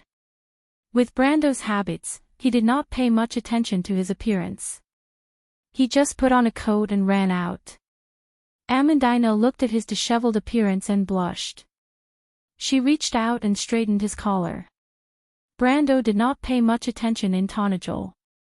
If it were not for his bearing, people would have doubted his noble identity. However, commoners would not be so knowledgeable. In fact, it was usually Falerne who helped him take care of his daily life. The careless merchant lady herself was muddle-headed, not to mention the responsibility of a lord's fiancée. It was because of this that the older of the two wild elf sisters was jokingly called Lord's head maid by the mercenaries. However, if Falerne was the head maid, then Amandina's role was more similar to that of a housekeeper. She helped Brando straighten the corner of his clothes, gently brushing the dust off the black velvet cloth, and said with slight annoyance, "When will my lord be able to pay attention to his dignity?" Brando never thought of dignity as something he was born with, and he did not care. It was not the first time Amandina helped him tidy up his clothes. To be honest, he could not see any difference after tidying up his clothes. He only felt that it was purely superfluous. However, he did not refuse. He only asked, "How long have I been unconscious?" "We've been in Ampere Seal for half a month, my lord." Amandina helped him button up his shirt, looked around, and nodded with satisfaction. So long. Brando was shocked. He thought he had only been unconscious for 2 or 3 days. "What happened after I fainted that day? Where are Duke Cypher and his minions?" "The Grand Duke is already dead." "Ha!" This news was completely unexpected. Brando never dreamed that one of the most important figures in the history of Erewhon would die. He paused for a moment before asking, "Amandina, what happened after I fainted that day? What happened to the battle after that? Tell me in detail." Endless demons seemed to surge out from the darkness. It was as if he had been sucked into an endless nightmare that he could not wake up from. The torrential rain poured down, and the lightning flashed through the rain, forming a shining silver chain between heaven and earth. Princess Griffin's face paled. "Mr. Stephen. Cough cough. I leave Her Highness to you. Mr. Leiter, I promise you, in the name of a knight." "No, Sir Leiter. I order you not to do this, I want to stay here." In that nightmare, she screamed. But the serious old knight grabbed her by the shoulder and threw her out. She flew up lightly and passed over the demon's head. In the end, her vision was fixed on the kingdom's lion looking north in the rain. The snow-covered plateau and tundra was where the honor of the white lions lay.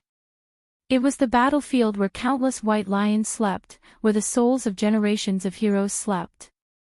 Perhaps every knight would eventually return to their homeland, but only the white lions would forever guard this land. This was a legend passed down from the old. They swore under the sword and followed the oath. The lion of the kingdom was covered with scars, but the rain quickly washed away the blood stains on it. Princess Griffin was already in tears. The Templar Knight Stephen grabbed her hand and led her to open a bloody path through the demon army. "Why didn't you let me die there, where my people are?" She remembered shouting as if she had lost her mind. But Stephen turned around and looked at her. "I am not Erewhon's man, Your Highness. But if everyone sleeps on this battlefield, then your kingdom will one day repeat this mistake.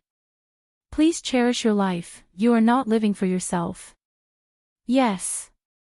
Princess Griffin walked quickly out of the temple, and after a few steps, she slowed down again. She suddenly stopped, stood on the marble steps that were as white as snow, and sighed faintly. Yes, why was she throwing a tantrum? She had even lost her usual calmness and self-restraint. "Your Highness, please watch your step, the female officer who caught up from behind reminded her, panting. "Timmy, let's wait here for the Count to come out."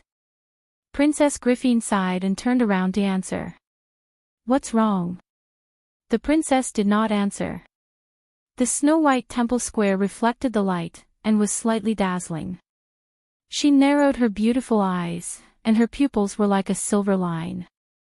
The female officer quickly realized that Her Highness seemed to be in a daze. For the princess, this was a rare thing. Griffin was indeed in a daze. Her gaze crossed the distant horizon, as if she had returned to the battlefield that day under the same blue sky. Swords and swords, iron and blood intertwined in a long and heavy poem. Perhaps dying on the battlefield at that time was a relief. However, those who survived had to bear an even heavier burden, and even inherit the grief from the dead. But the living had no right to choose. She pursed her lips. Too many people had died. The previous commander of the White Lion Legion, the Lion of the Kingdom, the Sword of the Highlanders, Lighter, was dead. In the midst of a war caused by a civil war. Duke Cypher was also dead, the man she had hated so much. He was the operator of the first Titan, and he died at the hands of the merchant lady, without a corpse left. When she heard the news, she thought she would be happy, but even the feeling of excitement had disappeared. Marquis Balta, Marquis Joachim, Count Vitokin, Great Sword Dwyer of the Erech family, and Chief Wizard Fleetwood of the kingdom. No matter what power they belonged to when they were alive, they were all Erewhon's people. There were even many students of the Royal Knight Academy who did not even have the time to leave their names behind. No one knew what kind of story could be hidden behind a nameless corpse on the battlefield, and no one knew how sorrowful his relatives and friends were behind it. Only when Freya hugged Bessie's corpse and cried did she feel the cold stab of pain. It was enough. It was time for this civil war to end. But the nobles in the north were still restless. Without House Cypher's pacification, the situation in the future would become even more chaotic. Duke Erech's whereabouts were unknown, but he would not be captured without a fight. Count Randner's attitude was ambiguous, and the other two archdukes might be waiting for the chaos to end before they could take a share of the pie.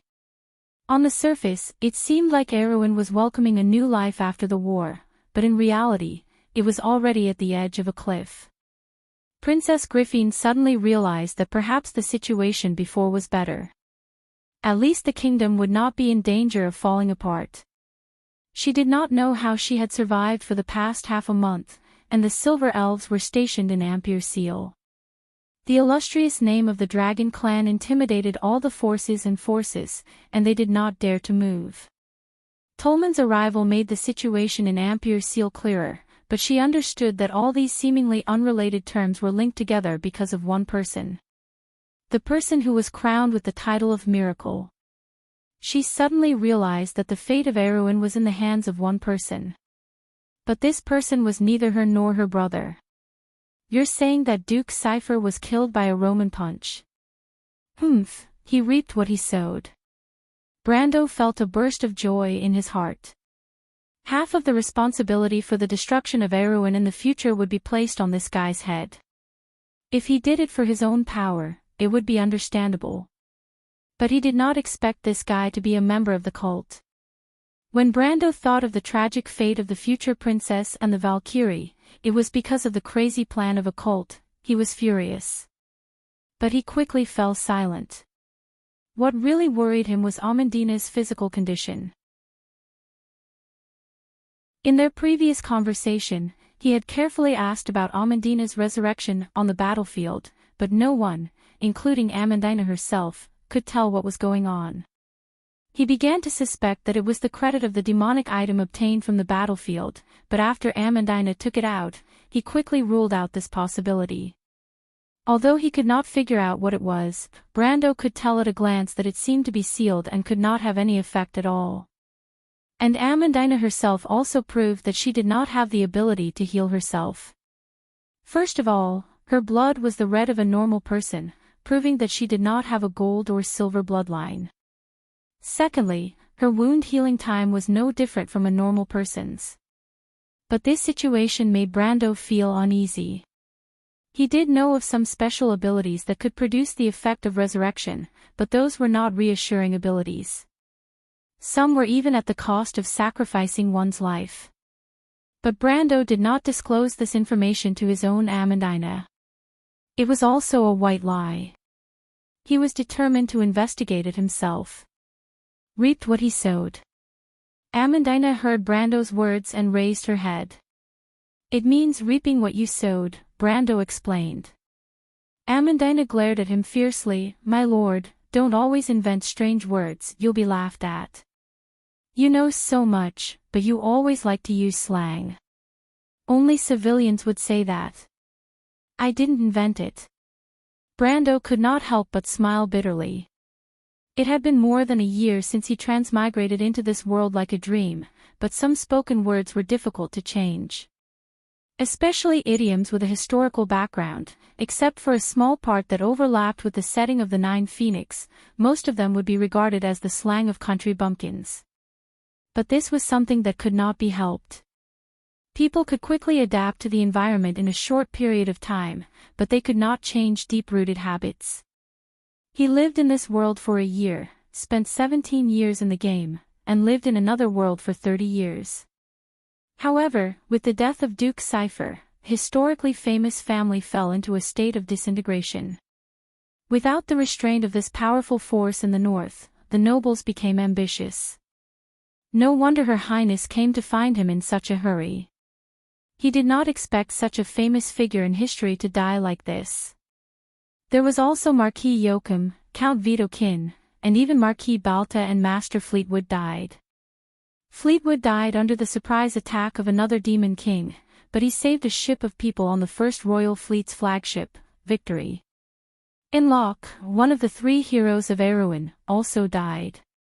Brando thought of the young man who smiled like Carglass and sighed in his heart. He was determined to protect them, the future of the kingdom. Benninger, that guy, actually sent the little prince back, Brando replied with gritted teeth. Does he think that he can be forgiven? No, in fact, he did not send Prince Haruz back. Amandina helped him fix the buttons on his sleeves, and finally took a step back, looking relieved. It's done, my lord. Thank you, Amandina. Brando asked, what is going on? I heard that it was sent back by a Medusa. I don't know the specifics, maybe you can ask Her Highness. Seeing that Brando was about to speak, Amandina quickly interrupted him. Well, don't let Her Highness wait too long, my lord. You are now the Count of the kingdom. What? Count? Then where is my fief? Brendel was slightly taken aback. This was completely out of his expectations. He did not care about it at first, but when he suddenly heard it, he blurted out. Count Tonagel, my lord. Isn't there still no change? Brando said. Then he was given a fierce stare. Brando had just walked out of the temple. The reconstruction of the Anderla Cathedral was actually only half completed. When he passed by many cloisters, he saw collapsed walls and a lot of scaffolding. These were all the masterpieces of the Shire, of course, Brando would never admit it. Then he saw Her Highness waiting outside. Your Highness. Princess Griffin looked back and nodded in satisfaction when she saw his attire. How is the Count's health? He is fine. Your Highness. Before Brando could finish, Princess Griffin interrupted. Mr. Brando, the nobles in the north intend to support my brother on the throne. The Holy Cathedral of Fire also intends to facilitate peace talks between us and the north. What do you think of this matter? Brando was startled. Isn't this a good thing? But he immediately reacted. They have conditions, don't they? No, they have no conditions.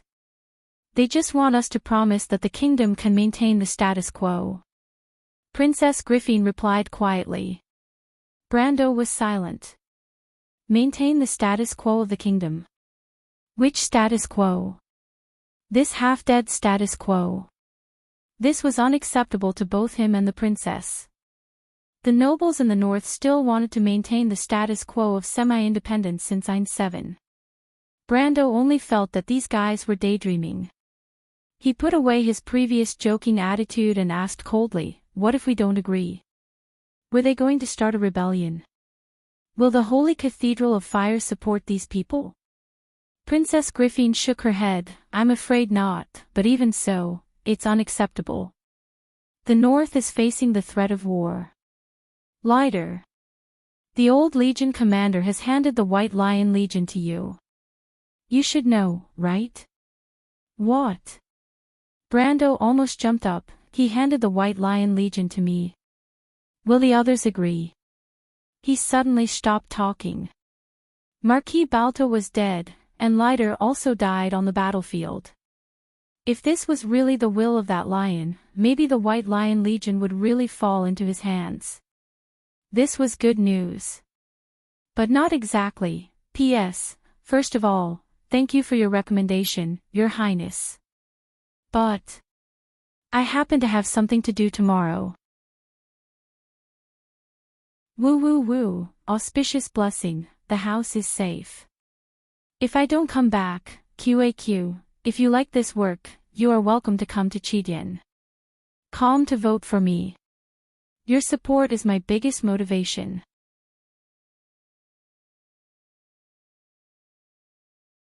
Chapter 657.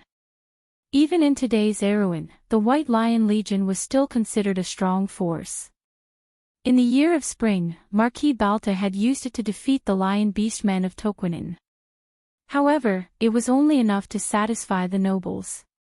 What he wanted was a lion with sharp claws and sharp teeth. He thought for a moment and replied, "Your Highness, I'm afraid I'm not suitable for this position now." The princess turned back to look at him in surprise. Brando's furrowed brows slowly relaxed, and his expression slowly became firm. "Why?" she asked doubtfully. "Well, Your Highness, do you want to hear the truth or a lie?" Brando raised his head. There was a touch of breathtaking blue on the horizon of Ampere Seal, but it was just a sign before the next storm. The air was filled with the moist smell of the sea. He walked with the princess to the white square. The half-fairy princess was only a little taller than his shoulder. She was wearing a long silver dress, the thin silk clinging to her porcelain-like skin. The dress folded like a huge flower petal perfectly set off her slender figure. "The truth, Mr. Brando." The princess' tone did not sound displeased. "Well, to be honest, since the late king gave the sword to Krentelmare Balin, the White Lion Legion has been the sharpest sword in the kingdom for centuries. It's certainly a good thing for us to legally obtain the inheritance of this army. But Your Highness, you also understand that Sir Nevend, Walloon Lida, and the General of the Left may not accept a stranger as the new commander of the White Lion Legion, right?"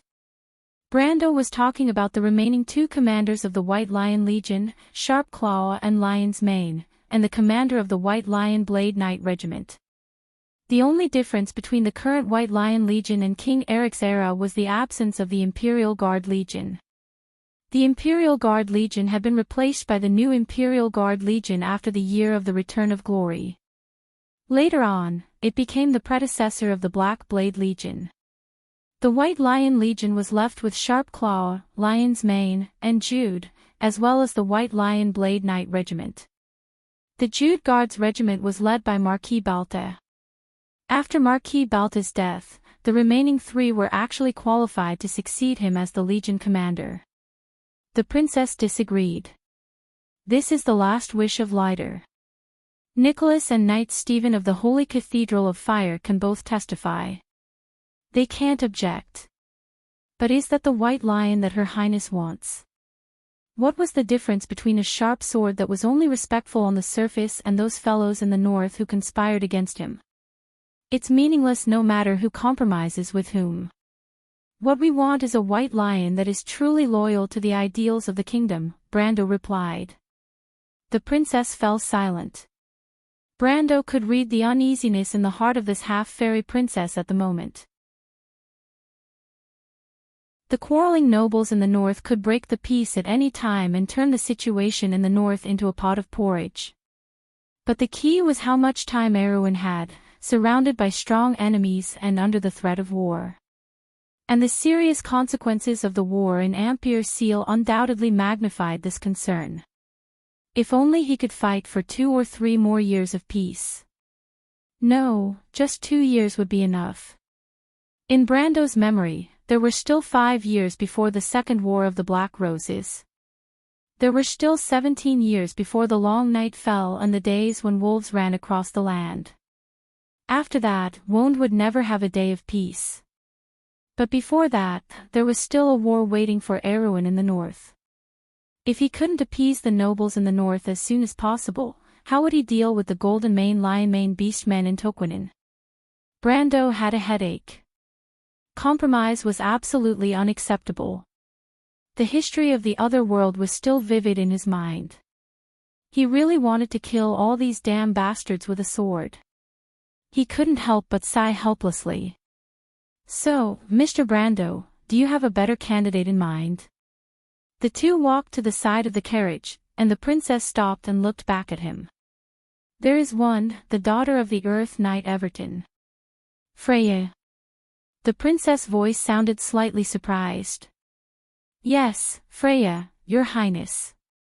She is very suitable in terms of birth and background, and also participated in this war. She fought side by side with Marquis Balta and won the favor of many people in the White Lion Legion. More importantly, the Lionheart sword has acknowledged her. This seems to be the will of the late King Eric. Perhaps we should respect the choice of the Lionheart sword. Brendel said slowly. Amandina had told him some of the information that Brendel had obtained from her. The princess listened silently, and finally said, Mr. Brando, I don't want to hide it from you. Your thoughts coincide with someone I know, and she also recommended Freya to me to take over the position of Marquis Balta. Oh. Brando was a little curious. In fact, he already had a plan in mind for Freya to lead the White Lion Legion, because who else could be more suitable for this position than Leiter's student in history, the later commander of the White Lion Legion, and Erwin's Valkyrie? But this reason obviously didn't convince the others. Freya was now just an unknown country girl from the countryside of Butchie. Perhaps she was the daughter of the Earth Knight Everton, but this secret was not known by most people. Not to mention, in terms of talent, she was not the most outstanding one in this batch of Knight Academy. Then who would be the one to recommend this future Valkyrie? Maynard, the princess told him. You should have met her. She is the person I trust the most, and can be called my best friend. It was her. Brando's curiosity grew. The position of commander of the White Lion Legion had never been an inconspicuous position. So why did the female knight named Maynard take a fancy to Freya? After all, not everyone in this world had a pair of eyes like him that could see the future. For a moment, he couldn't help but think of his interaction with the female knight in the rain. That cold woman, whose name he had never heard of in history, had almost the same appearance as Amandina, but their personalities were completely different. He couldn't help but frown, and with a trace of suspicion, he said, I don't know what Lady Maynard is thinking, but I really can't find anyone more suitable for this position than Freya, your highness. The core of the problem is still the Lionheart sword. The White Lion Legion also wants to find this sacred sword to realize the value of the White Lion Legion. In addition to the legacy of the Knight Leader, their higher-ups probably won't have any objections.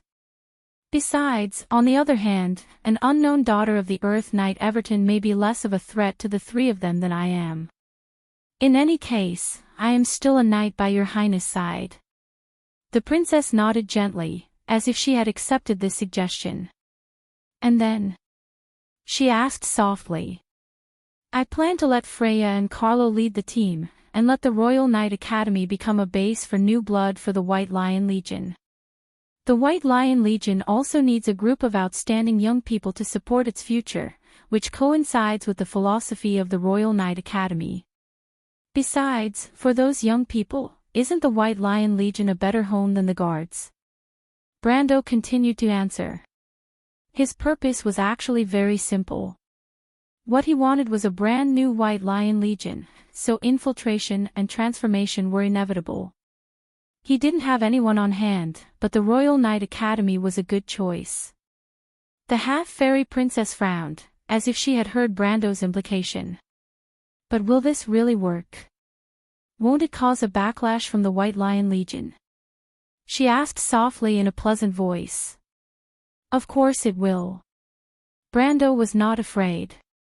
But at least there was one advantage to boiling the frog in warm water, and that was, it wouldn't aggravate the conflict in the beginning. Now, it was actually a compromise between both sides. The other side had no reason to completely reject them, but he and the princess couldn't completely control the White Lion Legion. Both sides probably didn't intend to force the other side into a dead end. At this time, if the other side thought that he and the princess were trying to control the future, the other side might only laugh at their naivety. But if they laughed at it, then so be it. Brando continued to explain, but if we can complete the unification of the South in a short time, then what can the White Lion Legion do, no matter how arrogant they are? The half-fairy princess sighed softly. Mr. Brando, what you said is very different from what I heard. But I don't know why, but I'm more inclined to trust your opinion. But can we complete the unification of the South in a short time? Brando saw the confusion in the half-fairy princess' silver eyes, not directed at him, but at the idea. He answered truthfully, if the nobles in the north don't cause trouble for us, we have a chance. He wasn't lying. The Highland Knight seemed to have a good impression of the princess because of his identity. Duke Vero and Duke Grenoires were obviously not keen on the struggle for power and profit. They were forces that could be won over. In fact, their enemies in the south were actually only Count Randner and the missing Duke Arek, not to mention that Count Randner himself had a deep hatred for Duke Vero. But in this way, the problem was back to square one. Mr. Brando, do you think the nobles in the north will give us this opportunity? The princess asked again. It was not that she didn't understand, but all of this seemed to be a dead end. Would the nobles in the north give them this opportunity? The answer to this question sounded reasonable. Of course not. Those with bad intentions were eager to make a mess of the situation. But Brando pondered for a moment and gave a completely opposite answer. I think there will be a chance. The princess looked at him curiously. Brando thought of what Cruz and Tuman had said to him before. Maybe Wood would really give him a surprise.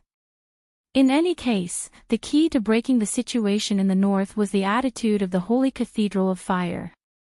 The Holy Cathedral of Fire may not want Erwin to be caught in a scuffle. Your Highness, we just have to wait and see. This time, Cruz will give us a satisfactory answer. But I don't want to compromise with them. You know this, Mr. Brando. We won't compromise with anyone, Your Highness. Unlike Princess Griffin, Brando didn't actually have much tension and uneasiness in his heart. Because in his opinion, the most difficult times seemed like yesterday. The darkest period of history had passed, and the future would only get better and better. And he just needed to identify that goal and firmly go down it. The princess was slightly stunned, but she seemed to understand. She looked at Brando with splendor in her eyes. Brando nodded slightly to her.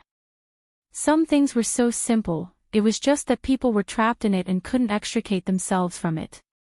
Even when the princess was at her weakest, the Holy Cathedral of Fire didn't take advantage of her. Could it be that Cruz still wanted to make them bow their heads? The situation had actually been reversed. A faint smile appeared on Princess Griffin's face, and she sighed softly. She turned back and invited him with the unique, crisp voice of an elf. The weather is good today, Mr. Brando. Would you like to walk with me? I want to see the newly built Port of Ampere seal. Brando was stunned.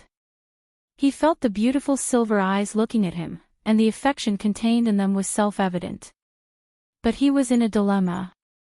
On the one hand, it was the invitation of Her Highness, and on the other hand, it was an equally important arrangement for him. Before coming out, Brando checked the EXP he gained from this war. The harvest could be said to be very rich, especially in the final battle. Almost all of the EXP from the Titan that the Roman killed was credited to him. But the only problem was that the EXP had now turned into a dim gray. This only meant one thing. That was, the EXP had reached the upper limit of elemental activation. Next was a process that he was very familiar with, the elemental activation quest. In fact, the timing was just right.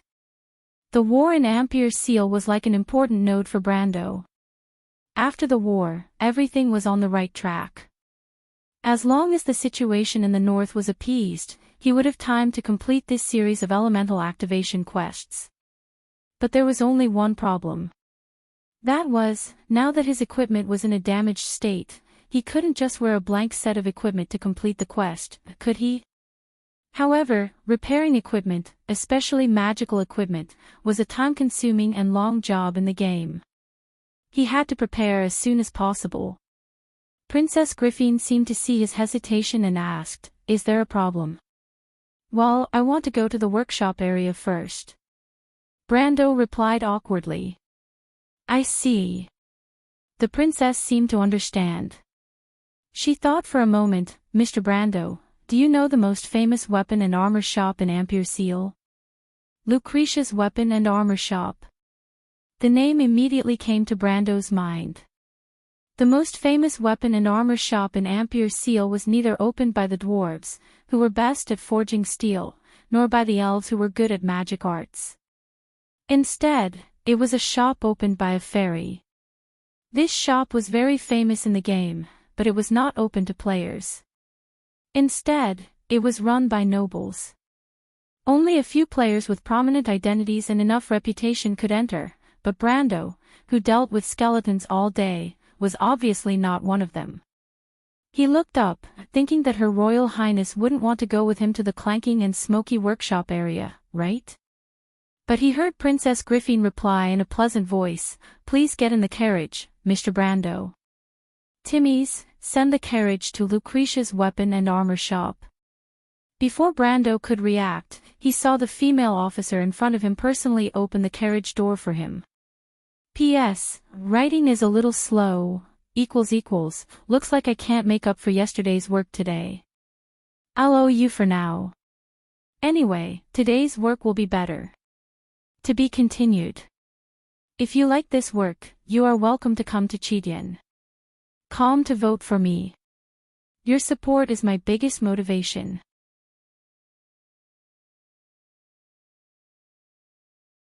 Chapter 658. In Brando's memory, he had not been to the workshop area of Ampere Seal many times. What he remembered most was the rusty signboard that swayed slightly in the sea breeze on the side of the bridge at Grey Harbor. The messy interior of the house, the stove that had not been lit for a long time, and the old dwarf who reeked of alcohol. It was not that red-nosed Bodork's craftsmanship was amazing, but with a small barrel of strong liquor, the old dwarf would help you take care of your equipment, as long as he was not too drunk to get up. Ampere Seal was different. After the carriage passed by a fortress, the road became narrow and the houses were lined up. The salty sea breeze in his memory faded away, replaced by a heavy smell of smoke. The red signboard was made of brass, and the words on it were extraordinary, with the unique cultural atmosphere of a port city. The carriage passed by an old dwarf smoking tobacco at the door with a hammer in both hands, his beard strung with shining iron rings. They were either wind elves from Luzik or the forest further north in the Mistyweave forest, wearing a hollowed-out ring that covered the entire third knuckle to prove their identity as an enchanter. Most of these people were the best of the best from all walks of life, with a hint of arrogance in their eyes. They were also worth a lot. The workshop area of Ampere Seal represented expensive, luxurious, and the corresponding quality of service in most people's minds. It was like the aura of nobility that was branded in the bones of this port city. The history of the workshop area of Ampere Seal was even older than the port. It first originated from the trading market between the Erewhon people and the southern mountain people.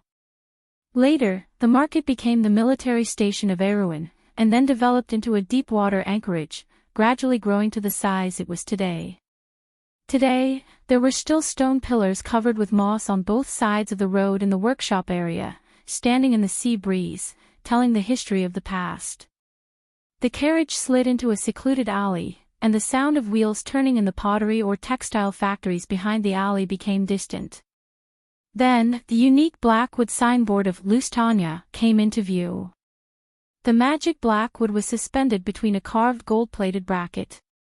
There was no physical connection, but it was suspended in the air by magic and slowly rotated. Although magic was common in the world of Wond, the fact that a shop could use a permanent spell on its signboard showed the style of the shop.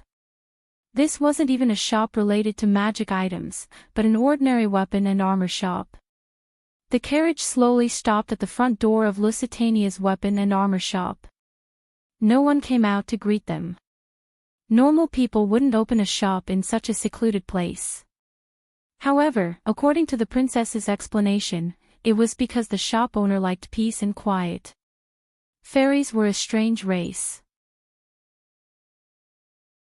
Brando and Her Royal Highness entered the store.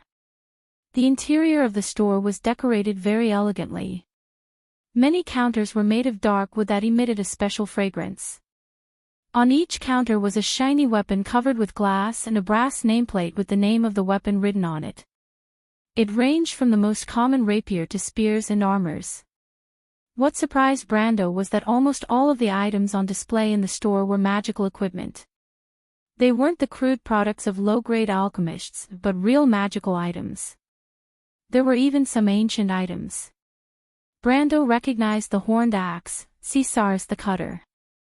This giant axe ignored 10% of the armor with every attack, and could only penetrate half of the armor at most. A divine weapon under elemental. This was a good thing. Originally, Brando wanted to buy it for the red-bearded Batum of the Red Bronze Dragon mercenary group.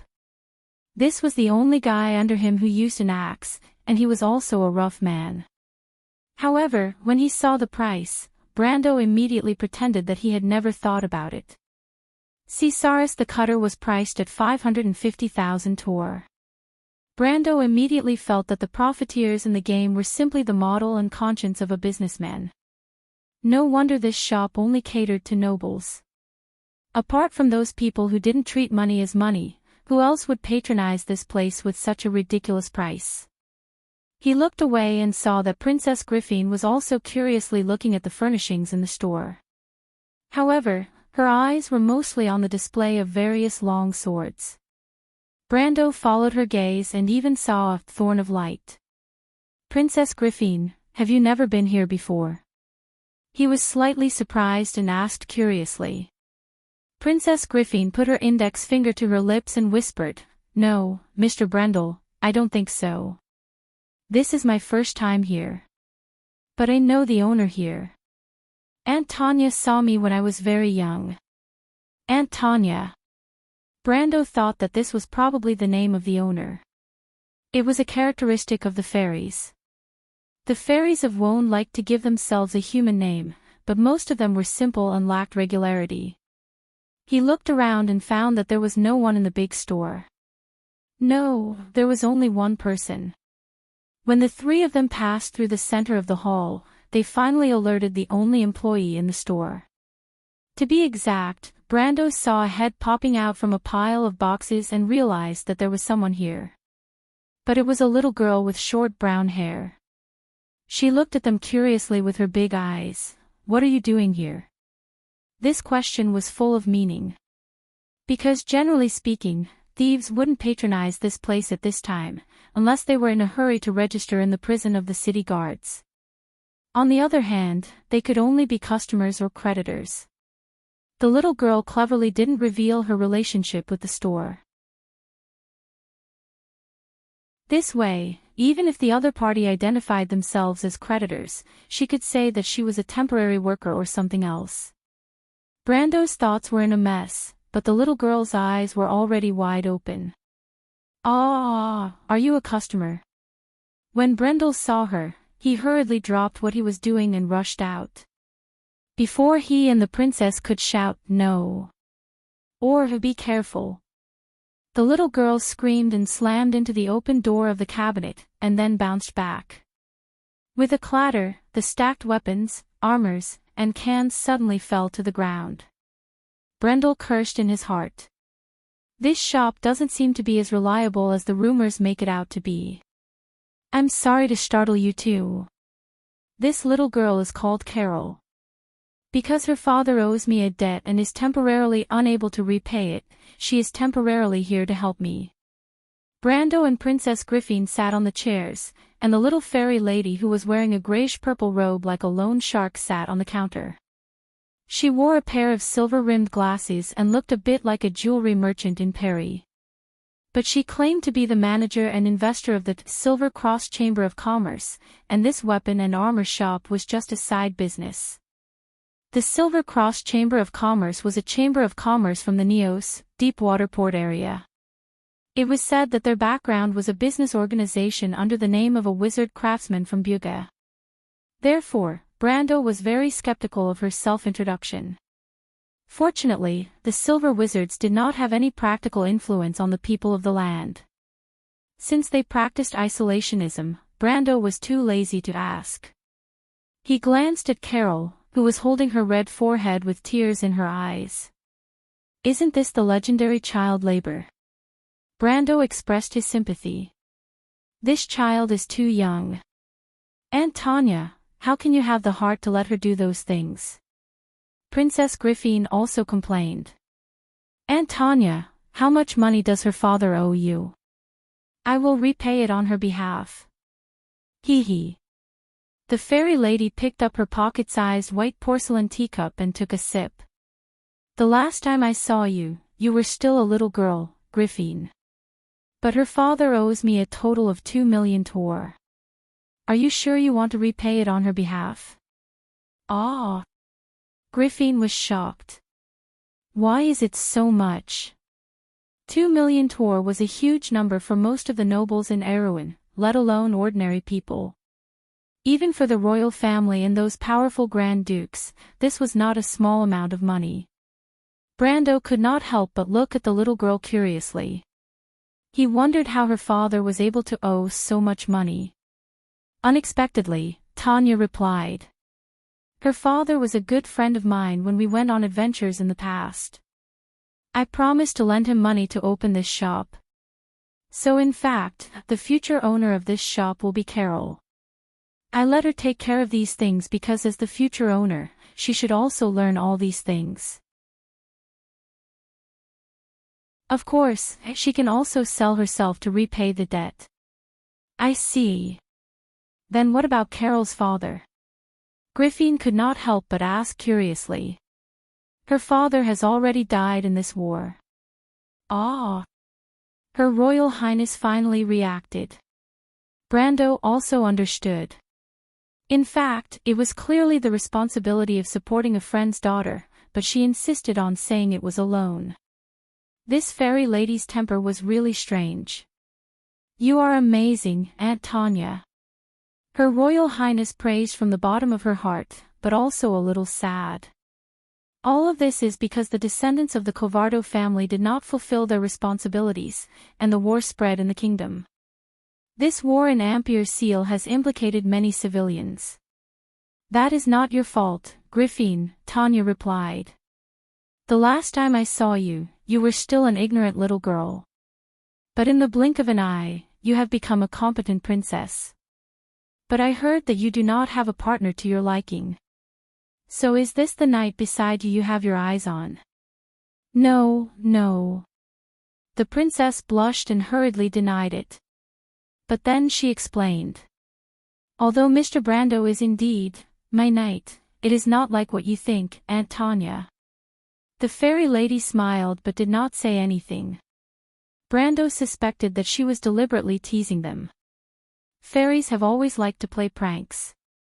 In all kinds of legends, they have a good reputation for fooling stupid people. And now, this Aunt Tanya was obviously enjoying it. But she quickly became serious. Oh. The fairy lady turned her head and looked at Brando curiously. You are Brando. Brendel suddenly felt a chill run down his spine, but he still nodded his head. Tanya asked curiously. I heard that you saved Ampere Seal. Are you the hero of this port? That. I don't think so. Your grandfather owes me a holy sword. Presumably, you did not know. Is that so? Brando was stunned. What? He shouted, wondering why he suddenly had a debtor. Looking at this pace, it can't be the legendary story of the son paying the father's debt, right? Don't tell me you don't know, the weapon of the Earth Sword Saint. My grandfather's weapon. Brando was slightly startled, and suddenly remembered the sword of the Earth Sword Saint. It was a mythical weapon called Meteor. It was said to be a replica of the legendary blade that split the earth, the Fong of Sirius. The Fong of Sirius was the sword of the hero of the mountain people, Kula. The myth of the mountain people drifted away from the epics of the Cruise people, but Kula did exist in history, and he had an adventure with the Azure Knight. This piece of history was not widely spread, but the Fong of Sirius was quite famous. Legend has it that the mountains of Alkash were split open by this sword, forming a rift in the earth. The Fong of Sirius in the language of the mountain people was originally Sirian Lida, the sword that split the earth. In a sense, this sword was more famous than Kula himself. And the reason why the Earth Sword Saint Darius got his name was because of this. Brando couldn't help but look at Her Royal Highness. Unexpectedly, Princess Griffin nodded to him with an embarrassed face. Mr. Brando, I'm sorry, I almost forgot, your grandfather's sword was given to him by Aunt Tanya when he was young. That guy also promised me that he would exchange a real holy sword for my sword in the future, but he didn't keep his word. Aunt Tanya complained like a child, but fortunately, his grandson is now a grown-up. Damn, it's really a story of the son paying the father's debt. Wait, what do you want to do? Brando shouted. He suddenly felt that the biggest mistake he made today was coming here. He originally wanted to repair his equipment, but he didn't expect to meet a debtor. There was definitely something wrong with this story. Don't worry, I won't really ask you to find a holy sword. That was a wish of mine when I was young, but now my adventurous thoughts have faded. The fairy replied generously. Even if you want me to find one, I don't have one. Brando replied in a bad mood. He did have a genuine Halran Gaia, which could barely be regarded as a holy sword, but it was a sword that he found with great difficulty. Asking him to use it to pay off his debt was simply unthinkable. He couldn't help but curse in his heart. For others, it was all kinds of good things to recognize a powerful relative. Why was it that when it was his turn, he either provoked an enemy or a creditor? What kind of detestable things did Sword Saint Darius do when he was alive? Regarding Brando's bad attitude, the fairy didn't care. Instead, she said to Carol. Carol, can you go to the house and help me take out that box? Ha!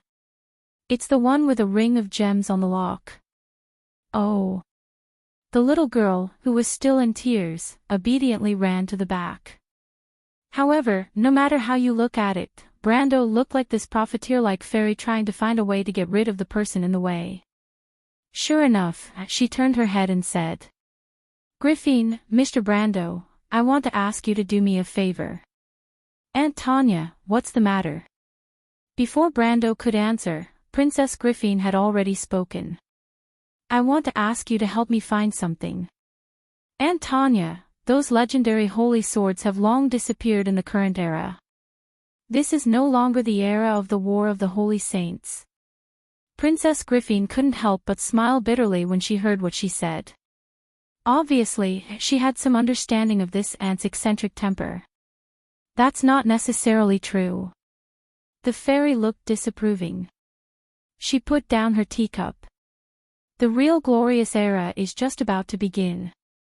But let's not talk about this first. I'm not asking you to help me find a holy sword or anything. Princess Griffin was slightly startled. Aunt Tanya, what are you looking for? This is actually the reason why I came to Ampere Seal. And I don't have to find that thing. I just want to take a look at it. This can be said to be my lifelong wish. Brando saw the disapproving look on the princess' face and knew that this old fairy must have had a lot of lifelong wishes. Maybe she said the same thing when she gave the sword to his grandfather. Aunt Tanya, so what exactly are you looking for? The azure lance. I heard that it's hidden somewhere near Ampere Seal. Isn't this even more ridiculous than looking for the holy sword? This was the only thought in Brando's mind at that time. P.S. Since it's Kyuso, then I'll just recommend the game Lucretia. Although it's just a doujinshi game, the quality is really high. I think I played it half a year ago. I suddenly remembered that I was about to write about a mysterious magic shop, so I decided to play it for a bit.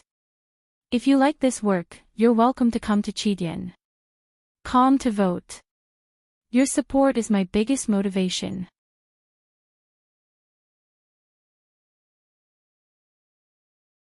Chapter 659. The Azure Lance. Aunt Tanya, where did you get this information? Brando saw that Princess Griffin was suddenly nervous, and her body was as taut as a bowstring. She asked carefully.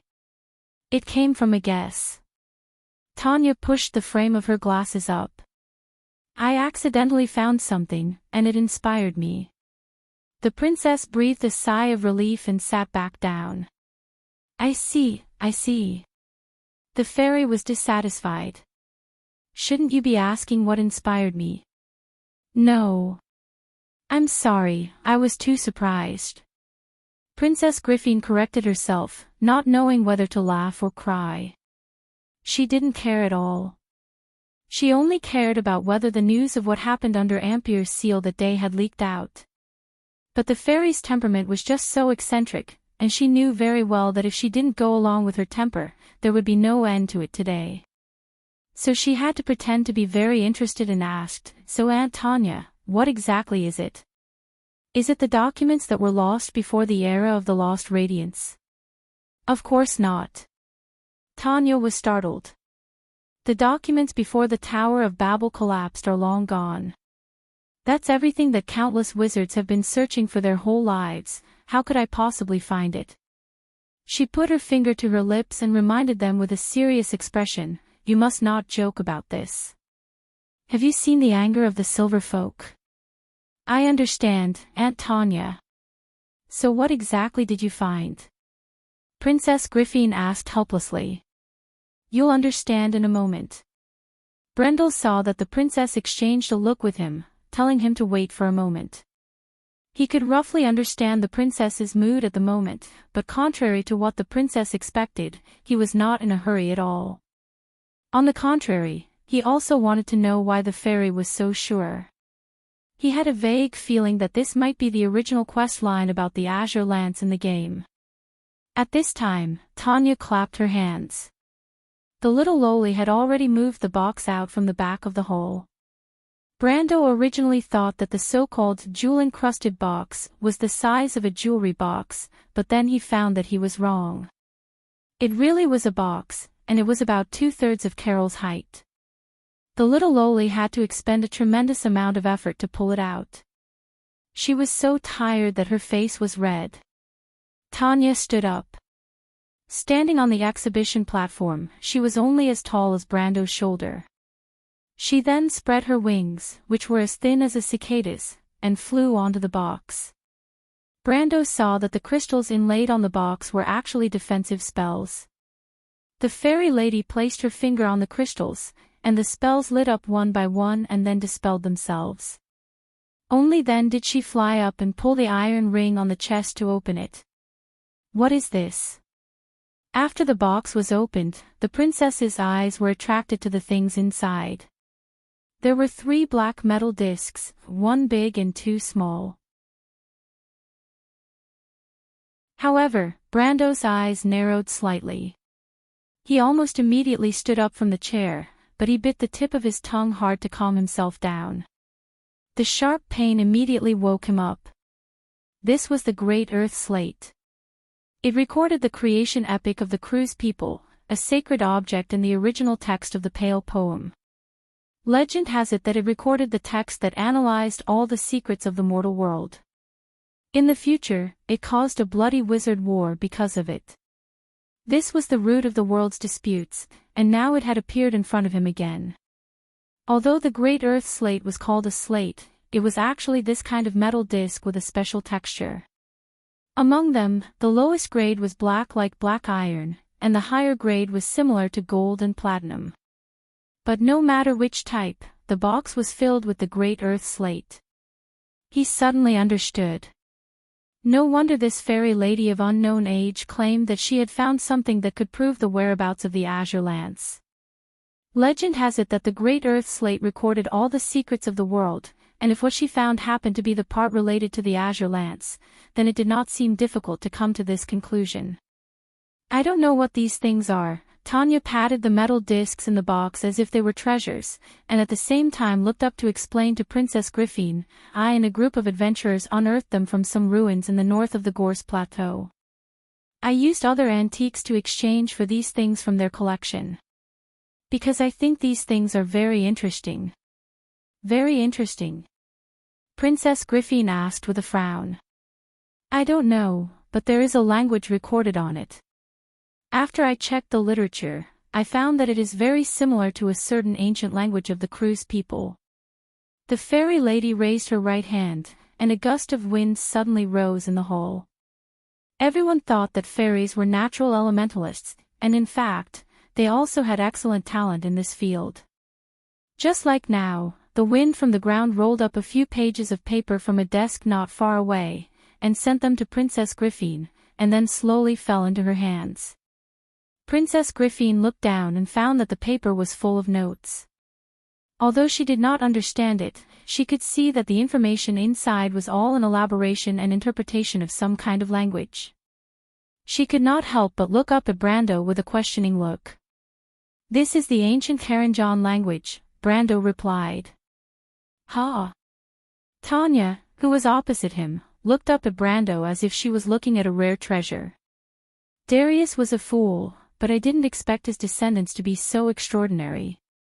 You are much smarter than your grandfather, little one. It's not intelligence, it's just knowledge, my lady, Brando replied snappily. More or less. In my opinion, knowledge is also a part of wisdom. The reason why most mortals are muddle-headed is because they can't see through their own destiny. Only those who have true wisdom can control their own destiny. Do you agree, little one?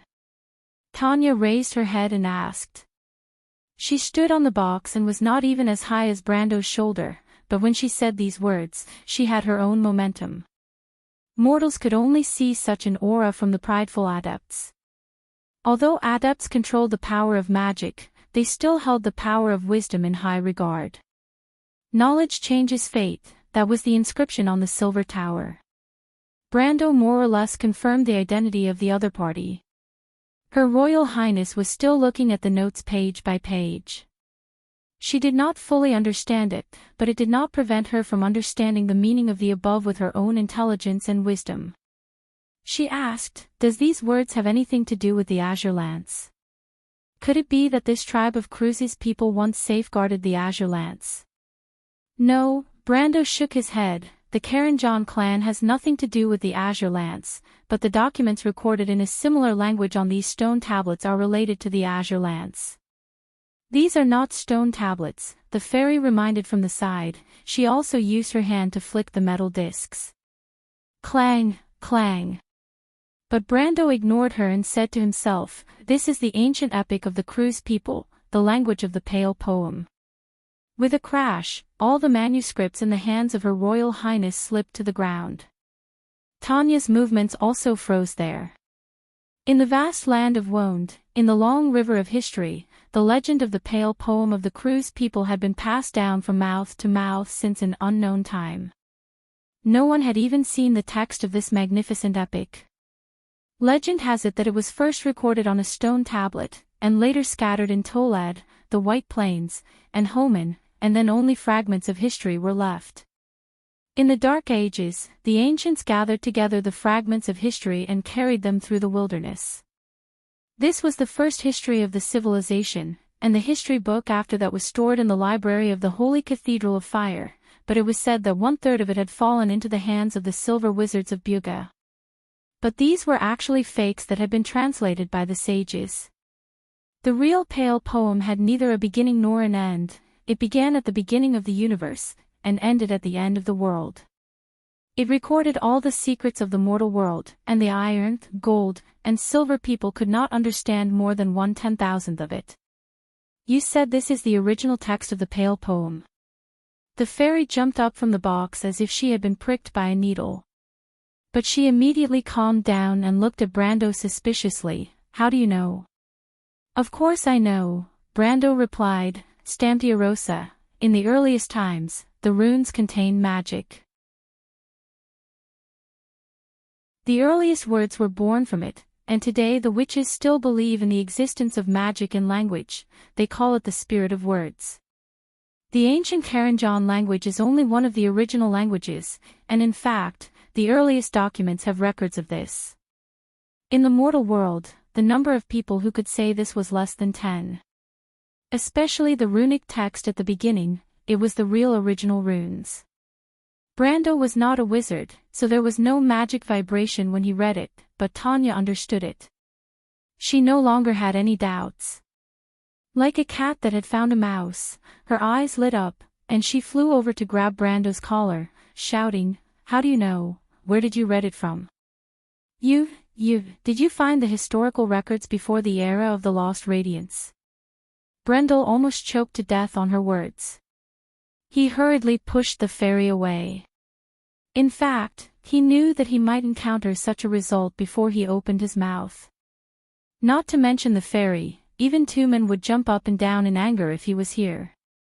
When he was Braggs, Tumen was already so excited that he could not control himself when he told him about the original runes, let alone the complete sentence. But he had his own reasons for doing so. He straightened his collar and gave the princess a reassuring look. The princess had been stunned for a long time. Although she did not understand the wizard world, she knew that Brando might have some amazing secrets. What's more, just the part about the Pale poem was already shocking enough. She saw Brando nod to her, and she was relieved to pick up the manuscript on the ground. Brando turned his head. Aunt Tanya, of course I didn't find the historical records before the era of the Lost Radiance, you know that's impossible. But I just happened to have some research on the original runes. Some research, that's all. Tanya snorted softly. In the whole Silver Alliance, there are less than 10 people who are qualified to say that. You're telling me so much because you want to make a deal with me, right? This was the so-called shrewdness of wizards. Brando nodded. Aunt Tanya, I'd like to ask, did you find these stone slabs in the ruins of Hus on the Gorse Plateau? Ruins of Hus. No, there's no name there, but we found some antiquities about the War of the Holy Saints. There's a huge palace. Sure enough, it was the ruins of Hus. Brando understood. In that case, the stone slabs in Tanya's hand were the first batch of earth slabs to be excavated in history. But how could they be excavated so much earlier than recorded in history, or did it take a long time for them to be discovered after they were excavated? Brando leaned toward the latter possibility. But that was not important. He thought for a moment and asked, Aunt Tanya, do you really want to find the azure lance? Brando. The princess stood up. P.S. Relationship main story. I took a little more time to consider relationships when writing, please forgive me. To be continued. If you like this work, you're welcome to come to Chidian. Com to vote. Your support is my biggest motivation.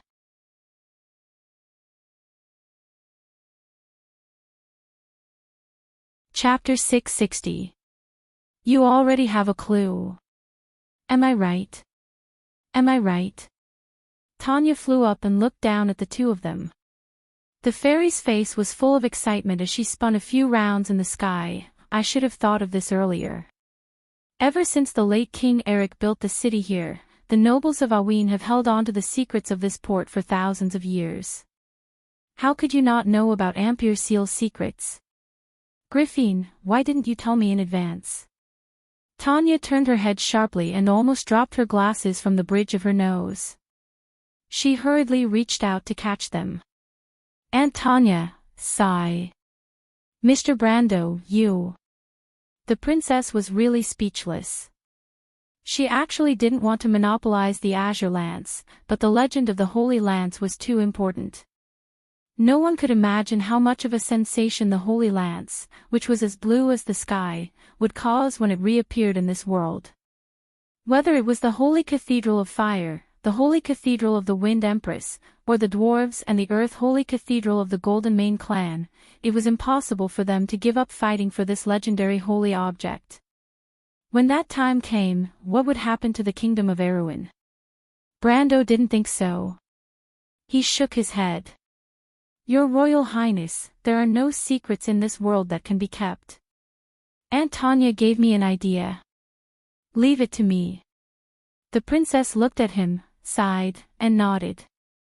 Brando then looked up at the fairy in the sky and said, Aunt Tanya, you haven't answered my question yet.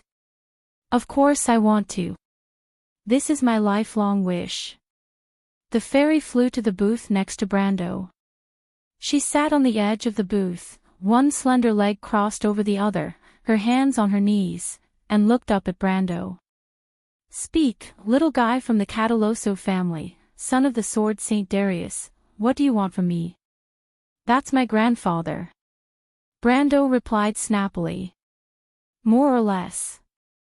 I don't know your father. I can't say, hey, that's the son of so-and-so, right? It was very wrong, but Brando felt that if he tried to reason with a fairy, there would be something wrong with his brain. He just pretended not to hear this sentence as he turned back to take a page of the manuscript from the princess, and then turned back to ask, will the silver folk know about this deal? Why do you ask? Tanya was slightly startled. You know why, Aunt Tanya. Brendel had long suspected that this fairy lady was most likely the spokesperson of Bugha in the mortal world. Besides, other than Bugha's scholars, most people wouldn't study the ancient language. He reached out and tapped lightly on the paper. This is very important because this is the premise of our deal. Premise. I understand. Tanya pushed up her spectacles, her eyes flashing with inexplicable excitement. Of course I will know. Not only that, I plan to send it back to the Sacred Grand Library. The entire Silver Institute will be proud of me. Think about it, the Silver Alliance hasn't been this lively for at least 60 years. Hearing her say this, Griffin on the side wanted to interject several times, but she frowned and held it in. Brando sensed the princess' concern and decided to get to the point quickly. Otherwise, the half-elf girl would be worried that something would go wrong. He said, but there's one thing. What if this spear has an owner beforehand? Of course it has an owner. Its owner is the legendary. Wait, Tanya turned back and frowned. The eyes under her eyebrows were grayish-blue, like light sapphires. Could it be that the royal family of Erewhon has already gotten the azure spear? Or does it already have a new owner? Don't you know, Miss Tanya? Those sacred objects that have appeared in ancient legends as vast as the stars, when they reappear in this world, they all have their own missions. They each symbolize the beginning or the end of an era, so if the azure spear appears in Ampere Seal or Erewhon, it proves that it has chosen someone. Brando looked at the little fairy. He thought that she would definitely know about this legend. Of course Tanya knew, but she only just remembered. She stretched out her finger and tapped her small chin. I see. So, the azure spear wasn't discovered by the former royal family of Erewhon. In fact, it was discovered by Mr. Brando, Aunt Tanya, not long ago in the war. Princess Griffin replied. Oh, I know that. Those annoying demons, I heard that they unearthed the Titan Colossus and didn't intend to return it to the Silver Institute. Tanya nodded. But it turned out to be so recent. That's easy. Just like you said, holy relics all have their own will. If the little guy from the Cardoloso family was the first to discover it, then its choice would be the people around you. If not, then it would mean that it had already foreseen that you would be meeting me today. Do you understand what I'm saying? Brando certainly understood. What the fairy meant was that if the people around Brando couldn't make it recognize a master, then it had already foreseen that Tanya would bring it back to the Silver Alliance. He thought for a moment and felt that it was a good idea. If the Holy Spear didn't belong to Erewhon, then leaving it in this small kingdom would only bring disaster to Erewhon.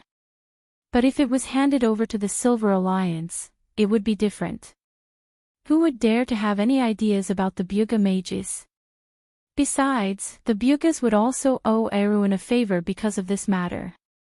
This was undoubtedly a solution that satisfied both sides. Even the princess understood the hidden meaning, but she still had some doubts about the conversation between Brando and Tanya. Although it was said to be the legendary Azure Spear, it was still just a tool. Was it really that efficacious? But whether or not the Holy Spear stays in Erewhon, the Silver Institute will get the news through you, right? Brando asked again. Tanya thought for a moment and nodded. Well, it's impossible for me not to report such an important matter. She glanced at Brando again and frowned. How do you seem to know how we do things? Brando smiled slightly. Have you forgotten that I've also learned the primordial runes? The fairy suddenly understood. How could mortals have the opportunity to come into contact with the knowledge of the Silver Institute? If Brando had learned from those mortal wizards, he would have learned some crude magic at most. So she took it for granted that Brando's knowledge inheritance came from Buga. She couldn't help but ask, little guy, who's your teacher? I'm a Highland Knight, have you forgotten? According to the rules, I can't say. Brando replied. You're a Highland Knight. Tanya had been completely fooled by Brando. Her small eyebrows straightened and then frowned.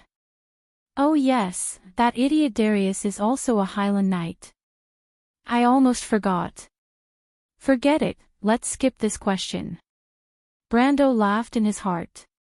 The split between the Black Tower Wizards and the Silver Institute was a stain on the Silver Alliance. Although the timeline was very long ago, both sides had forgotten the old hatred and formed different inheritances. But as a rule, in order to not cause disputes, both sides would not talk about each other's history in depth. Tanya, who had accepted Buga's inheritance, was no exception. This allowed him to get away with it, so he continued, So, Miss Tanya, you should admit that if the news of the Azure Spear's existence in Erewhon spreads further, what will happen? Hearing this, Griffin also pricked up her pointed elven ears. Obviously, this was the part that Her Highness the Princess was most concerned about. Tanya put one of her legs down and stood up from the stand. She wrapped her arms around herself and rested her chin on her fingers, lost in thought. Obviously, she understood what Brando was going to say.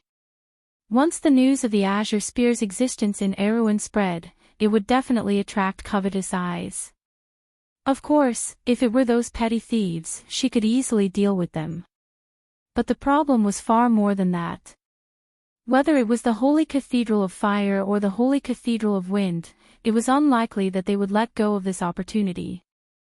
She glanced at Brando and asked calmly, If you can say that, you must have a card up your sleeve, right? This is the content of our deal.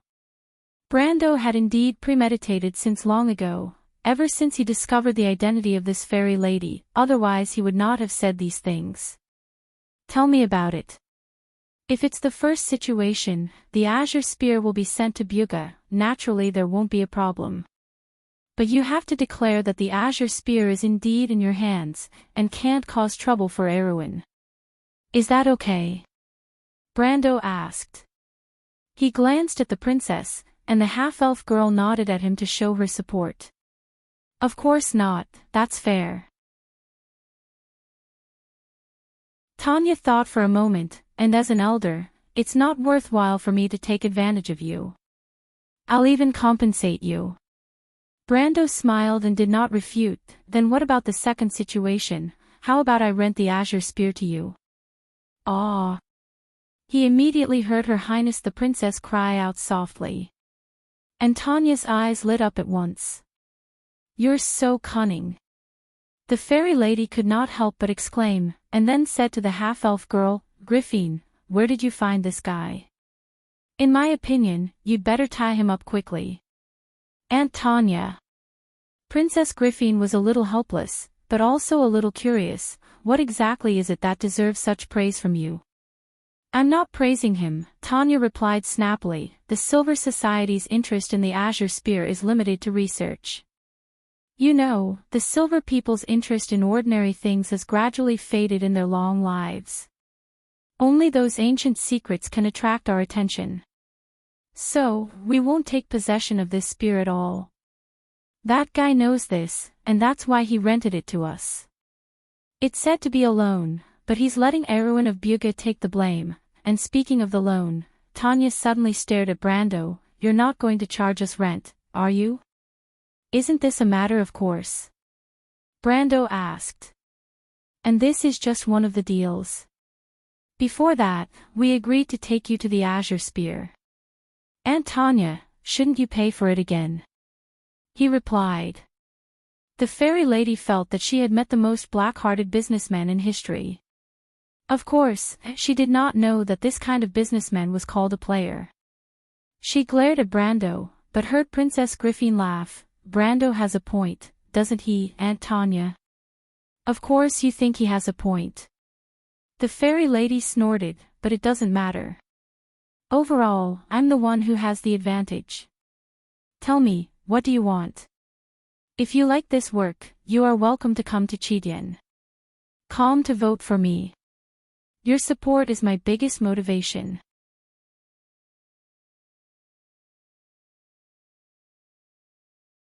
Chapter 661. Tell me, what do you want? As soon as the fairy opened her mouth, Brando showed a satisfied smile. Because at least at this point, he knew that his goal was already half complete. First, we need an environment that will allow us to complete the deal. Brando replied. What's that? Tanya asked warily, staring at Brando suspiciously. Little guy from the Cataloso family, you're saying more and more new words, but I always feel like you're up to no good. Of course, he was up to no good. But how could Brando say that out loud? He shrugged. That's not it, but Aunt Tanya, you also know that after the war, Ampere Seal is a mixed bag of good and bad people, especially the spies of the Holy Cathedral of Fire and the northern nobles, who are closely watching our every move in the city. Among them, those northern nobles, you know what kind of forces are behind them. The fairy quickly flew up. Brando's words just happened to point out one of her worries. She circled in the sky a little irritably and muttered, the Holy Cathedral of Fire and the cultists are indeed troublesome. Especially the Holy Cathedral of Fire, although they don't have much power, they're annoying like flies buzzing around. Brando blushed with shame. In his opinion, only the Silver folk would dare to say that the Holy Cathedral of Fire was like a fly. But in terms of their hatred for this force, the two of them were the same and reached a consensus. Of course, we'll completely clean them out, so that they have no reason to establish themselves in Ampere Seal. Before Brando could finish, he was interrupted by Tanya. Wait, you don't want us to help you regain control of Ampere Seal, do you? As everyone knew, Ampere Seal was an autonomous port promised to the Holy Cathedral by the Erwin royal family. Today, with the rise of religious power, the Holy Cathedral more or less occupied such land in the various kingdoms under his rule. In fact, the nobles of Erwin had been coveting Ampere Seal for a long time, but no one was as bold as Brando. Brando looked back at Princess Griffin, only to see her mouth slightly open, looking at him in surprise as if she was seeing him for the first time. But this was nothing, Brando thought. This was just the beginning. What he wanted was a brand new Erwin who would not be manipulated by anyone and could control his own destiny. He already had a plan in mind, and his tone became confident. If that's not the case, do you think the Azure Lance can easily leave Erwin's territory? Although the Holy Cathedral of Fire does not dare to snatch things from the hands of the Bugis, they can still insist that the Azure Lance was unearthed from Erwin. As you know, Erwin is also within the traditional sphere of influence of the Cruz people. He was not lying, because Erwin was also a descendant of the Flame King, and the relationship between Erwin and the Holy Cathedral of Fire was well known. Even the people of Erwin believed that they should be under the jurisdiction of the Holy Cathedral of Fire. Except for Brando, of course. The fairy frowned. Little guy from Cardeloso, aren't you too naive to think that way? Do you think that the Silver Alliance can single-handedly put pressure on the Holy Cathedral of Fire to make those greedy fanatics give up this port? Brando was a little agitated. This was something he had thought about for a long time, so he had a way to deal with it. He had never felt that the opportunity was so close to Erwin for a moment. If it was in the past, of course not. But now the Holy Cathedral of Fire has made a huge mistake. They have led the demons into this world. Have you forgotten the Sacred Covenant? Now that the Silver Elves and the Bugis mages are all here, what if you all ask them to give up the jurisdiction of this port according to the provisions of the Sacred Covenant? You have the right, don't you? Brando asked, smiling like a fox. The sound of Her Royal Highness inhaling softly came from behind. Tanya also inhaled. You planned this a long time ago, didn't you? The fairy suddenly realized that things might be as Brando expected.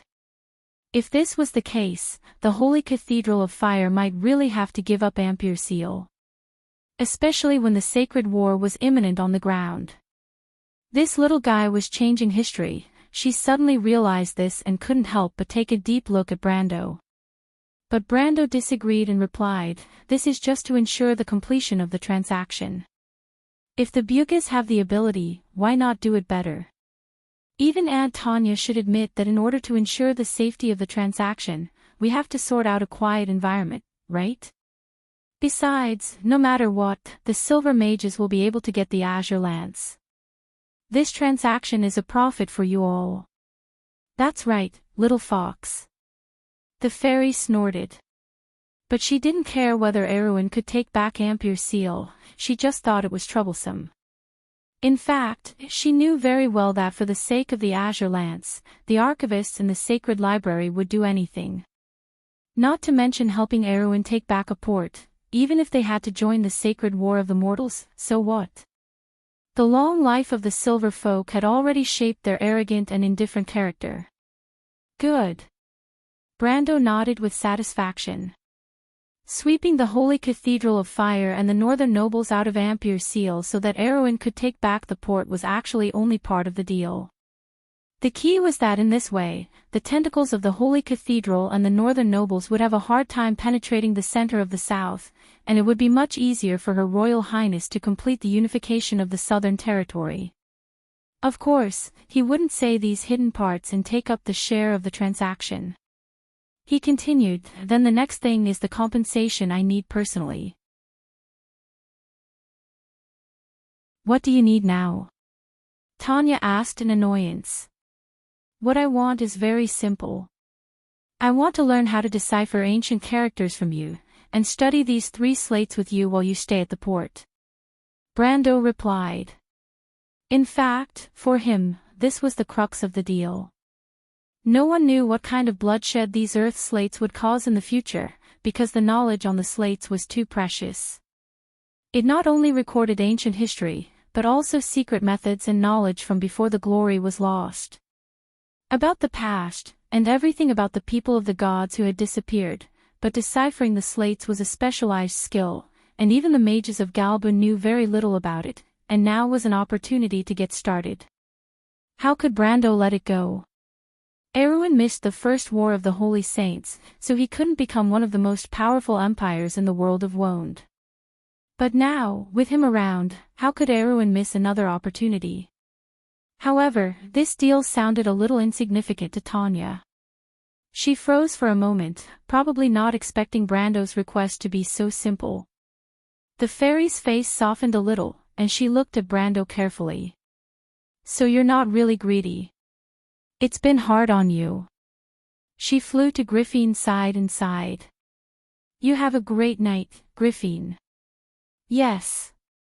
The half-fairy princess nodded seriously. Brando blushed with shame. Obviously, these two ladies thought he had to ask for an exorbitant price for the future of the kingdom. But in fact, this was really putting the cart before the horse. Well, I'll fulfill your request. The search for knowledge is a noble thing, and this is not part of the deal. What else do you want? Tell me, little guy. Tanya suddenly spoke. Well, how about helping me repair my equipment? Speaking of which, this was actually his original purpose for coming here today. But after thinking for a moment, he added, can you help me find some magic equipment while you're at it? This shouldn't be difficult for a bugle wizard, right? That's hard to say. The inferior magic equipment has been dismantled by those old guys, and I can't find any better ones for you. Tanya replied casually. Let's take a look at the equipment you want to repair first. Speaking of which, this is your purpose for coming here. Brando nodded, and then took out the equipment from the dimensional cave one by one. The fairy looked at it and suddenly exclaimed. Firefly. How did it become so broken? Wait, isn't this the Crimson Blessing? Did you throw it into the magic furnace to be recast? Martha above, the dragon god will definitely curse you. Every time Brando took out a piece of fantasy magic equipment, Tanya's eyes widened a little. In the end, she had to hold her glasses and stared at Brando, somewhat stunned. Did you rob a dragon's treasury? How can there be so many fantasy items? Also, is the equipment you want to help me find all like this? Do you think I look like a big fat sheep? She couldn't help but scream. No, you're mistaken. Brando was sweating. In the era before the Great Demonic Wave, he did have a little more gold equipment. However, those were all obtained through life and death situations, not through robbing a dragon's treasure trove. He did have a dragon by his side, but he didn't have the guts to do so. I just want some talismans, no matter what level they are. Talismans? Tanya was slightly startled. What do you want those things for? Not just talismans, Brando replied. Aunt Tanya, I need some talismans that can increase a person's physical and mental strength. Ah, the fairy reacted at once. Aren't these talismans needed by magic apprentices to practice spells? Kid from the Cardoloso family, aren't you the son of the Sword Saint? That's my grandfather. Brando explained patiently. And I also have the identity of an elementalist, but it's not for practicing magic. I'm not interested in becoming a wizard for the time being, but it's very important to me, Aunt Tanya. The fairy raised her eyebrows. I see. Do you want it now? No hurry, let's wait for things here to come to an end. Brando thought to himself that it was time to make some trouble for the Holy Cathedral of Fire. P.S. There were some problems with the network when I updated last night, so I posted it together today. 2 updates. In addition, this month's outbreak starts tomorrow, and this outbreak may last until the end of the month. Please prepare the tickets. To be continued. If you like this work, you are welcome to come to Chidian. Calm to vote for me. Your support is my biggest motivation.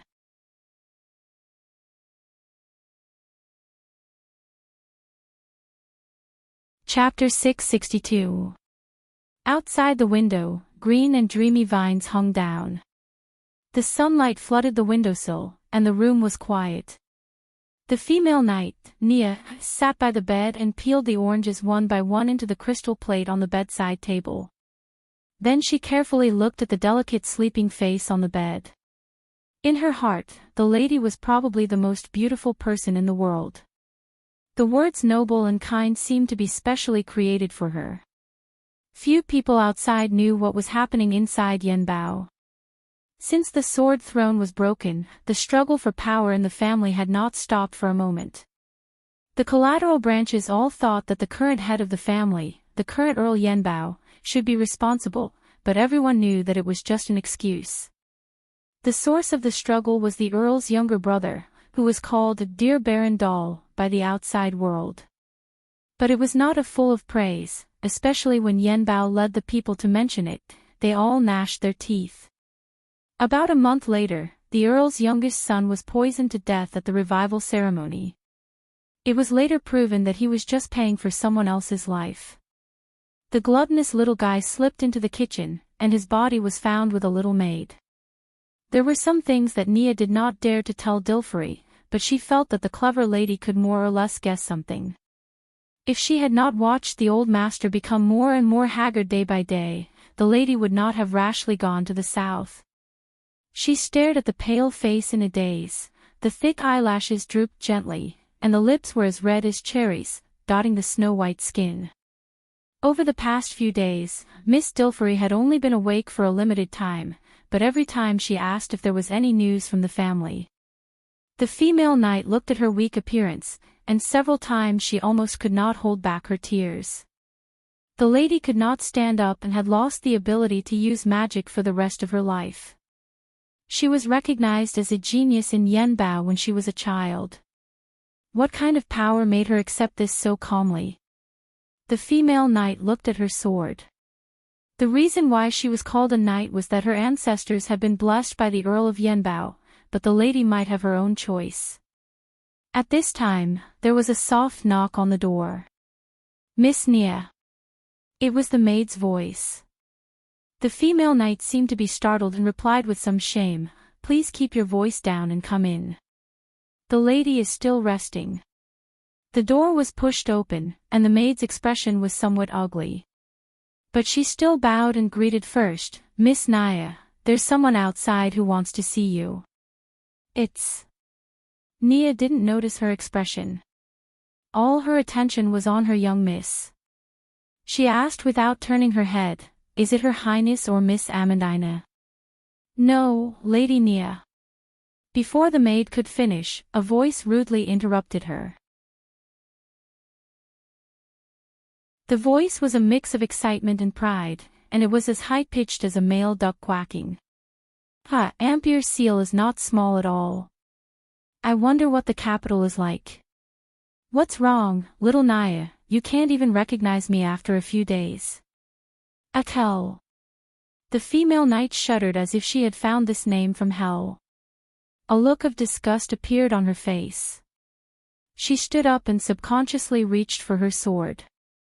However, just as she grabbed the hilt and guard of the sword, the man outside had already pushed the door open and walked in. To be exact, it was just a young man.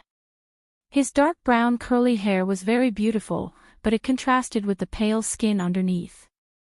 His lips were so thin that they were almost inhuman. He had a pair of eyes that shone like black glass, with deep eye bags and wrinkles around them. It was obvious that he had been drinking too much. The youth had a mysterious smile on his face as he stood by the door. He was wearing a purple woolen coat with silver edges. His 2 hands were in a pouch, and there was a cane hanging from the crook of his arm. The tip of the cane was inlaid with a lion's eye. No matter how you looked at it, this young man could be described as handsome, but his footsteps were a little frivolous. However, when the female knight saw him, it was as if she had seen a demon. Even when she was fighting a demon, she had never shown such a look of fear mixed with disgust.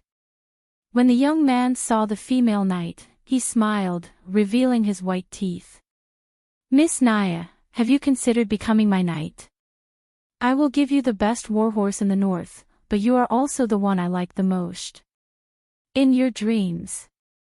The female knight was so angry that she trembled. "Get out of here right now." "Huh, why are you so nervous?" The young man grabbed the maid's hair, and in the midst of the little girl's screams, he pulled her over and sniffed her face. He turned back and smiled. "Miss Naya, I'm here to see my dear sister. You don't seem to have the right to ask me to get out, do you? This is Miss Dilfery's private room." "You are crazy. Let go of her, she is the princess maid." The female knight's hand that was holding the hilt of her sword was slightly pale, but she did not dare to pull out the sword. The previous Count Yenbao had 4 sons. The third son died young, and the youngest son became an apprentice of a wizard. There was no news of him until now. The eldest son was today's Count Yenbao, Dilfery's father.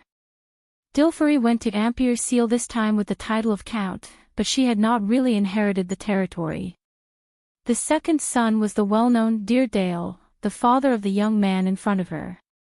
As the saying goes, like father like son, daughter, the upright Count Yenbao had a daughter like Miss Dilfery. In Naya's opinion, it was natural for Baron Dale to have a son like Akel. This father and son were the scum of scum.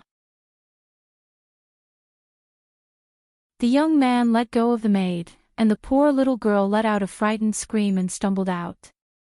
Akel laughed, and let out a series of laughter that was difficult to understand. "Miss Naya, don't think that I can't do anything to you just because you have the princess as your backer. You are my woman, and you can't escape this identity for the rest of your life." "Beast!" The female knight gritted her teeth and scolded. When she had just become a knight, she was ignorant and actually believed this person's flowery words. She would never forget that nightmarish night, when the demonic young man drugged and forcibly took over her body. At that time, he was only 14, and she had just turned 18. When she thought of everything in the past, she trembled with anger. "Akel, I'll count to 3, if you don't disappear from my sight, don't blame me for being rude." She pulled out her long sword. "Come on, don't do this, Miss Naya. If you wanted to kill me, you would have done it long ago." Akel said with a smile, "Besides, I'm not here today to catch up with you. You know what my dear sister has done. I'm here today to stop you from continuing to shame the family. Nothing good comes out of a dog's mouth, Akel, what nonsense are you talking about?" Naya frowned and pointed her sword at the demon's throat. She always felt that Akel was up to no good, although he might not even know what good intentions were. "You really know how to pretend, Miss Naya. My dear sister has been accused of practicing demonic magic. The Holy Cathedral has officially begun to investigate this matter. Even the Earl knows about it. As her personal knight, you should know about it, right? How is this possible?" Naya's mind went blank when she suddenly heard this news. Although she knew that it was impossible to hide the fact that Dilfery temporarily controlled the Demon King on the battlefield, she at least still felt lucky. That was for the victory of the war, wasn't it? Her Royal Highness and the Earl can testify. The female knight shook her head hard, as if this was the only way to calm herself down. "It's the Holy Cathedral that attracted the demons. How can they do this? Miss sacrificed herself to fight against the demons. Her Royal Highness won't ignore it." Her Royal Highness can't even protect herself. How can she have time to care about your lives?" The young man sneered. He took a step forward and let the cold blade of the female knight touch his throat. He replied without changing his expression, "Naya, I'm sincere to you. Believe me, only I can protect you and your young lady. Don't fight against me anymore." The female knight's expression changed. You actually have designs on Miss Dilfery. She's your sister. She's my cousin." The young man corrected her, and at the same time replied coldly, "Miss Naya, don't refuse a toast only to be forced to drink a forfeit. Don't come any closer, demon." The female knight's whole body trembled. The young man snorted coldly. At this time, the door was opened again, and a tall man shrouded in a gray cloak came in. The man was wearing a hood, and the shadow under the hood completely covered his face. It was like a dark void. When he spoke, his buzzing voice came from the void. It took some time to deal with that knight. After all, he's a gold rank expert. Be careful, my dear sister has brought 3 of the most powerful knight in the territory. Deal with that woman first. Be careful not to hurt her. The young man turned his head slightly and ordered, his voice cold and without a trace of emotion. Understood, the man replied with a buzzing voice. He turned his head to face the female knight. Naya suddenly gasped. She saw that there was no shadow under the hood at all. There was nothing. It was a blank space. What did you do to Ronin? She roared and slashed at the mysterious man with her sword. In her impression, other than her, Ronin, and Yvette, there were no other experts in Yanbao who had stepped into the gold rank. But the person in front of her gave her a cold and terrifying aura. It was not like the power of elemental power, but more like the cold aura of death. Or it should be said that there was no sense of life. It was like a void. Before she could slash with her sword, she suddenly felt a terrible shock explode in her spiritual world. Naya had never experienced such a terrible power in her life.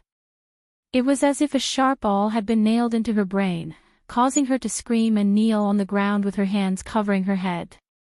The female knight's shrill screams made the young man frown. He saw that Naya's beautiful face was completely distorted. Blood seeped out of her nostrils and eyes. It was a horrifying sight. Then the tall man walked over and slapped her on the back of the neck, causing the female knight to tilt her head and faint. Don't you know how to be gentle with women? The young man asked impatiently. There's no 3rd gold rank human in this house. I don't have to hold back. The man replied with a buzzing voice. All right, the young man waved his hand impatiently, drag her out. I have something to talk to my dear sister alone. The tall man bowed respectfully before carrying the unconscious female knight out of the house. Akel looked back and smiled coldly. He closed the door and came to Dilfari's bedside. To be continued. If you like this work, you are welcome to come to Chidian. Calm to vote for me. Your support is my biggest motivation.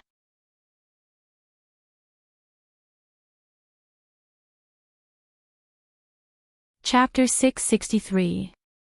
My dear sister, how long are you going to pretend to be asleep? The young man tilted his head and stood beside his cousin's bed. He looked at her for a while before answering with a smile. His tone was so soft and sweet that it seemed as if honey could flow out of it, but the sarcasm in his tone was chilling. Dilfari coughed softly, and a sickly blush appeared on her white cheeks. Her thick eyelashes slowly opened, revealing a pair of bright and clear eyes that stared at her brother. The weakness in the depths of her eyes was difficult to hide, but the flames of hatred were burning. What do you want, Akel? You heard what I said before. Don't you know what I want to do? The young man leaned down and looked into his sister's eyes. Hand over Yanbao's ring of folded swords, and I'll let you go today. What if I say no? Dilfari looked away with some fear. The young man sneered, grabbed her chin, and turned her face back. He looked at the face with some greed, the face that belonged to his sister. Do you think I don't dare to touch you, my dear sister? You're crazy. Dilfari could see the fanatical possessiveness in her brother's eyes. She didn't know whether it was fear or anger that made her tremble. The girl's face was pale, and at this moment, it was almost transparent, like crystal jade. What a perfect masterpiece. That old uncle of mine could actually give birth to a daughter like you. The young man grinned, and one of his hands moved down and pressed on her chest. I'll count to 3. Tell me where Yanbao's ring of folded swords is, or don't blame me for being rude. 1. 2. The countess trembled slightly, but she stubbornly closed her eyes. She knew very well that her brother was not the kind of gentleman who kept his word. If she spoke here, then what awaited her would be a miserable end. If you dare to touch me, Akel, you can forget about getting that ring for the rest of your life. Dilfari forced herself to calm down and replied coldly.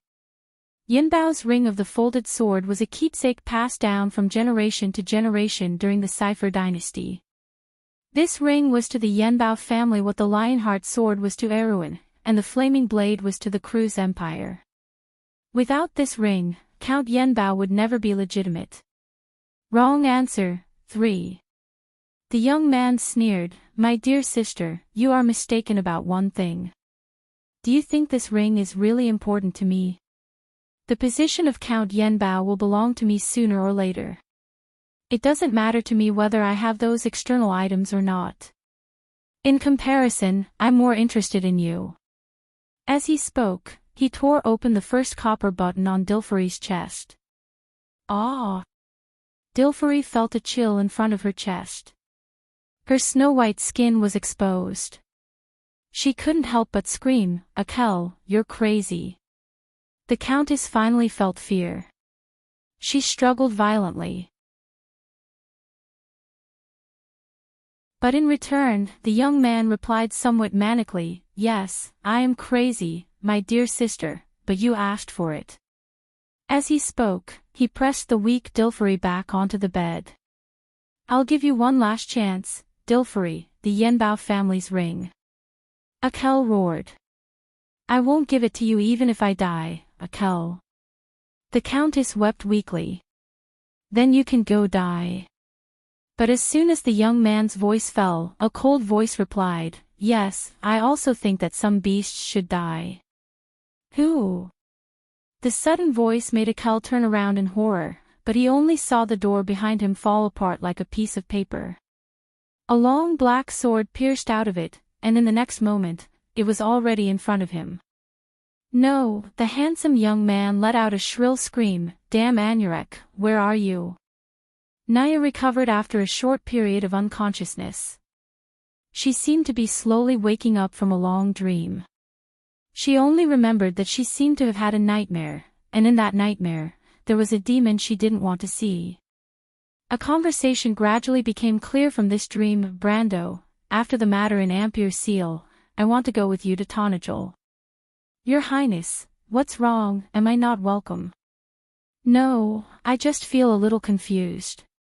"Why would your Highness suddenly want to go to such a remote place?" "To be honest, if I could, I would rather stay in Ampere Seal. Because I have a best friend who was secretly abducted back to the territory by a lord. She is my best friend, and she was injured because of me. I have to go and see her." The man's voice suddenly coughed awkwardly.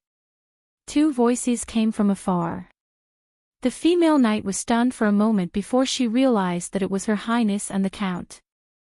So the Count is already awake, she thought, then subconsciously got up and wanted to go out to greet them.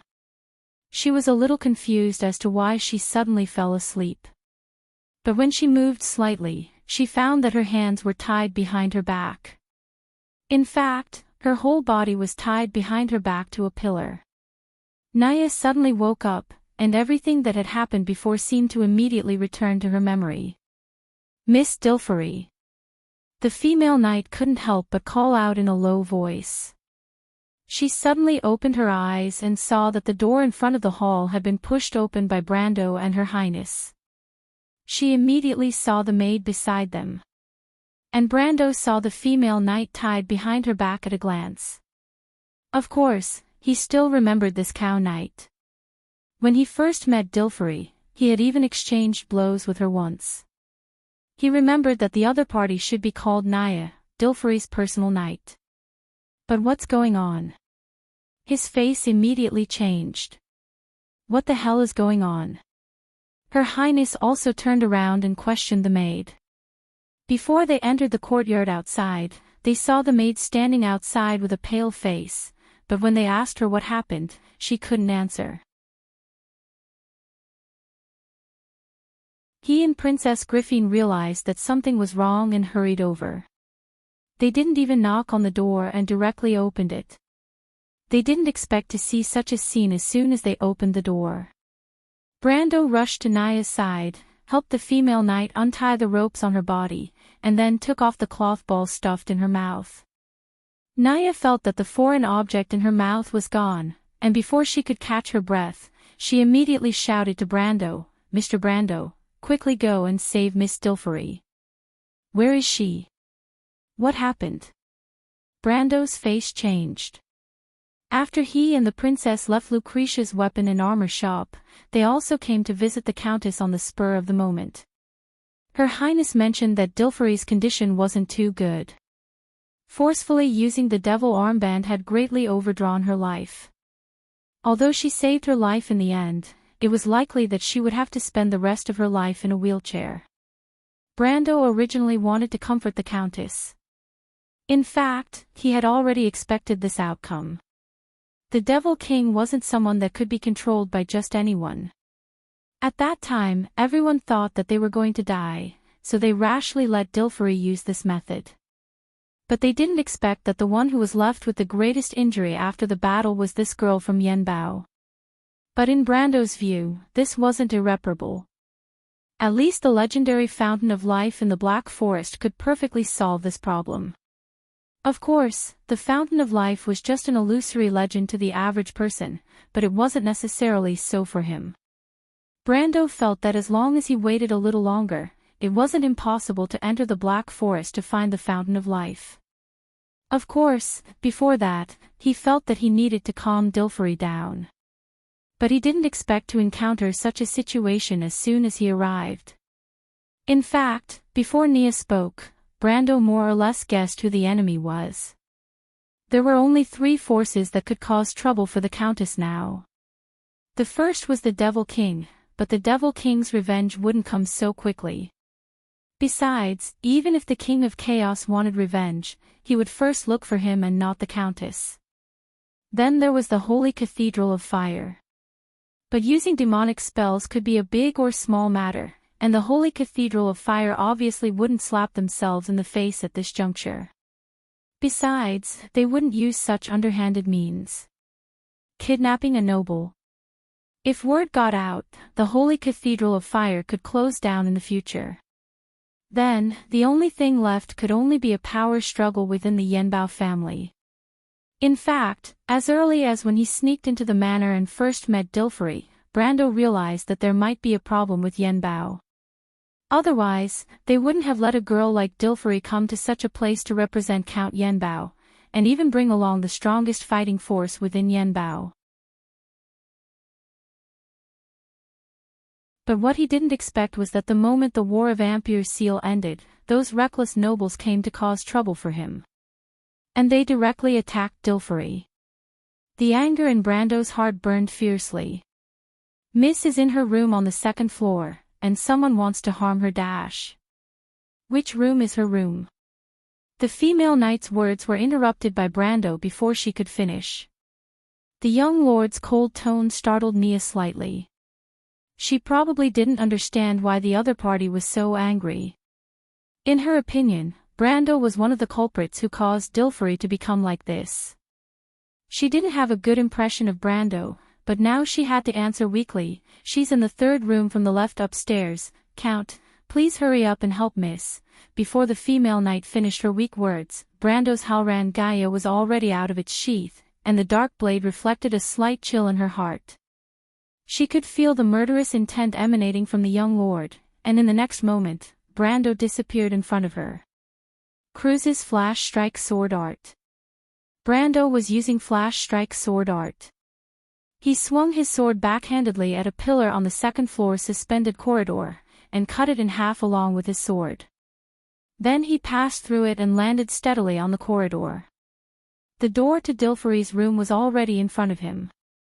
But it was at this time that Brando's sharp hearing allowed him to hear the last conversation between Akel and Dilfery.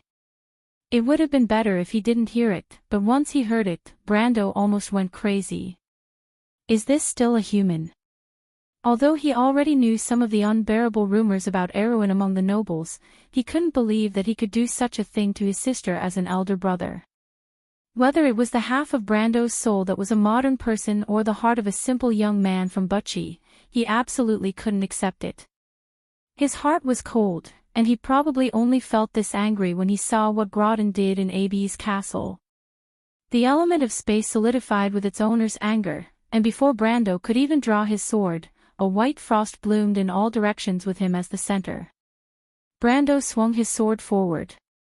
The door suddenly fell apart, and then he saw the inexplicably shocked face. Although handsome, it was as ugly as a demon. P.S. Today's update is here. We'll continue tomorrow. Looking for votes. To be continued. If you like this work, you're welcome to come to Chidien.com to vote. Your support is my biggest motivation.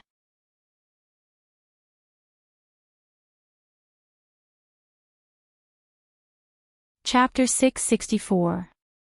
Brando broke the door open with his sword, and the sturdy oak door was reduced to sawdust that fluttered in the air like butterflies.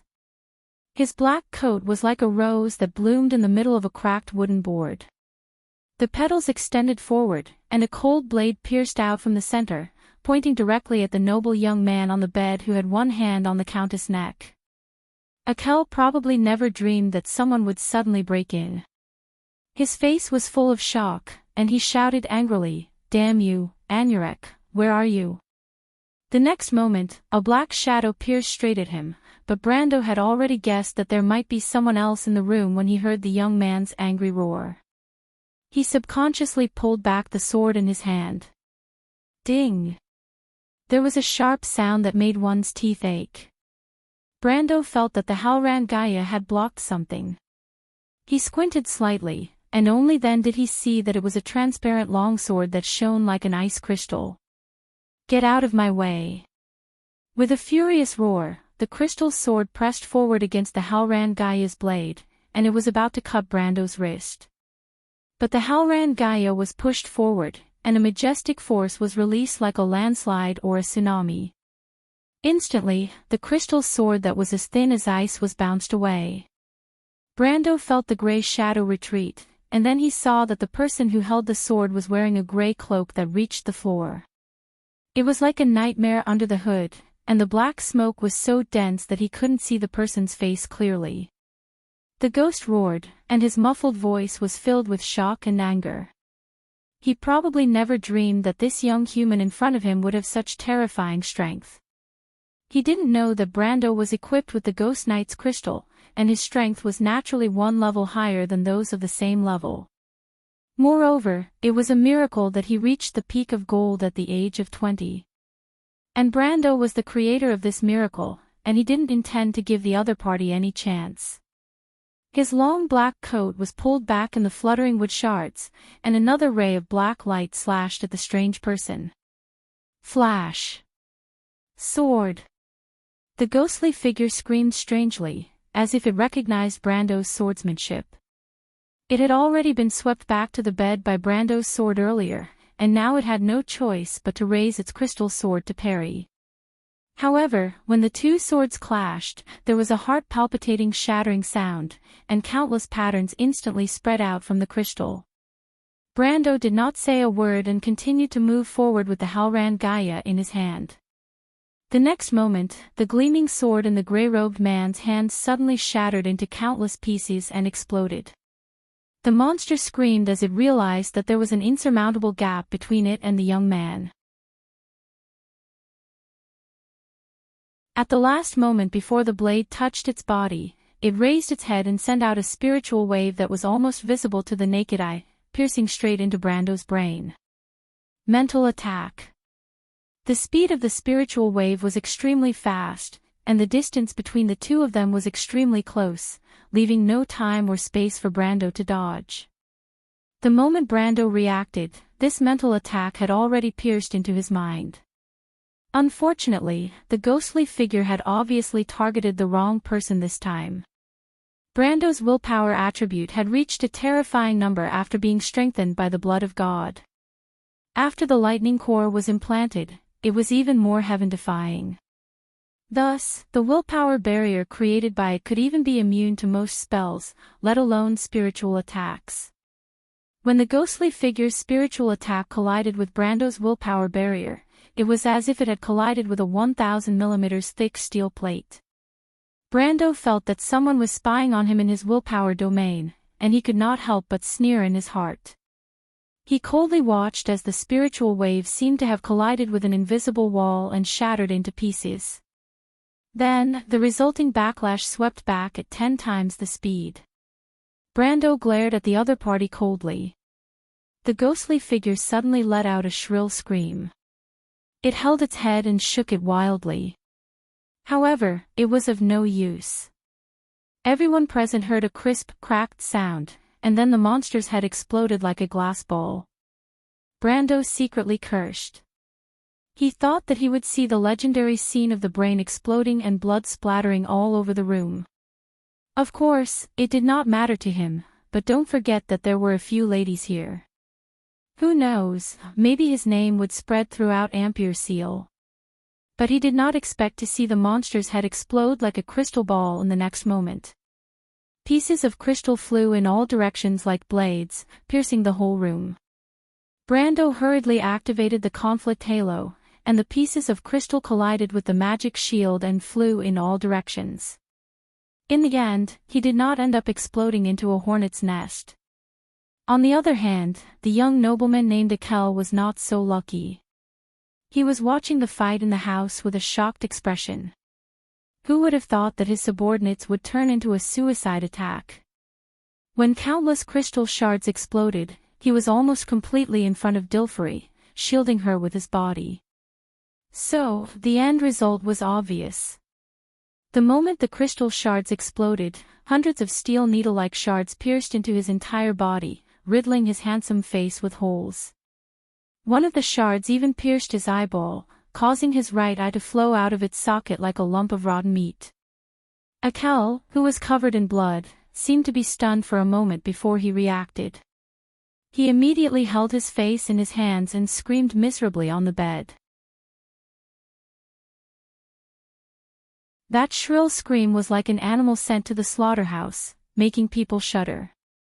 Dilfari, who was pressed on the bed, did not know where the strength came from.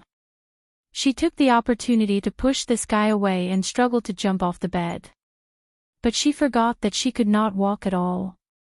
She fell off the edge of the bed and hit the floor hard. With a muffled thud, the Countess cried in pain. Brando's heart ached when he saw this. He hurriedly walked over and pulled Dilfari behind him. The Countess' face was pale and she was trembling. She did not even realize that the buttons on her clothes were all open, revealing her naked body. She did not even have the strength to hold on to Brando's sleeves. If it were not for Brando supporting her, the girl would have collapsed to the floor at any time. "Are you okay, Mr. Brando?" Dilfari seemed to have experienced a nightmare. The tears on her cheeks had not dried, but she could not say a word. "Don't be afraid. I'm here." Brando comforted her. He looked at the bloody man who was wailing on the bed. In fact, Akel had completely dyed the sheets red. Some strips of cloth stuck to his wounds and tore open new wounds, causing more blood to flow out from the wounds. Soon, this guy lost his strength and screamed miserably. He trembled on the bed as if he was afraid of touching any small wound. His wailing gradually turned into painful whimpers. It was obvious that this guy was not going to live. However, Brando did not have the slightest sympathy in his heart, especially when he saw Dilfari like this. He was so angry that if he could, he would go up and cast 2 more healing spells on the guy so that he could enjoy the taste of pain before he died. At this time, Princess Griffin rushed up to the 2nd floor. Her face changed when she saw the scene in the room. She then looked at Dilfari and understood what had happened. "Beast." Her Royal Highness spat out this word coldly. "Who is he?" Brando asked. "I don't want to say this guy's name. He is worse than a beast. He is the only heir of Barrendale. He is not Dilfery's brother. You should know who this guy is."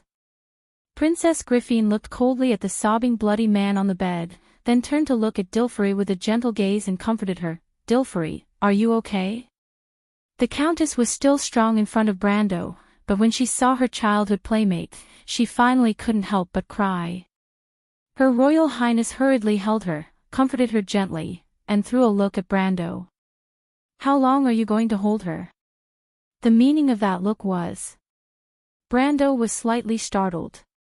"Let me take her to change her clothes."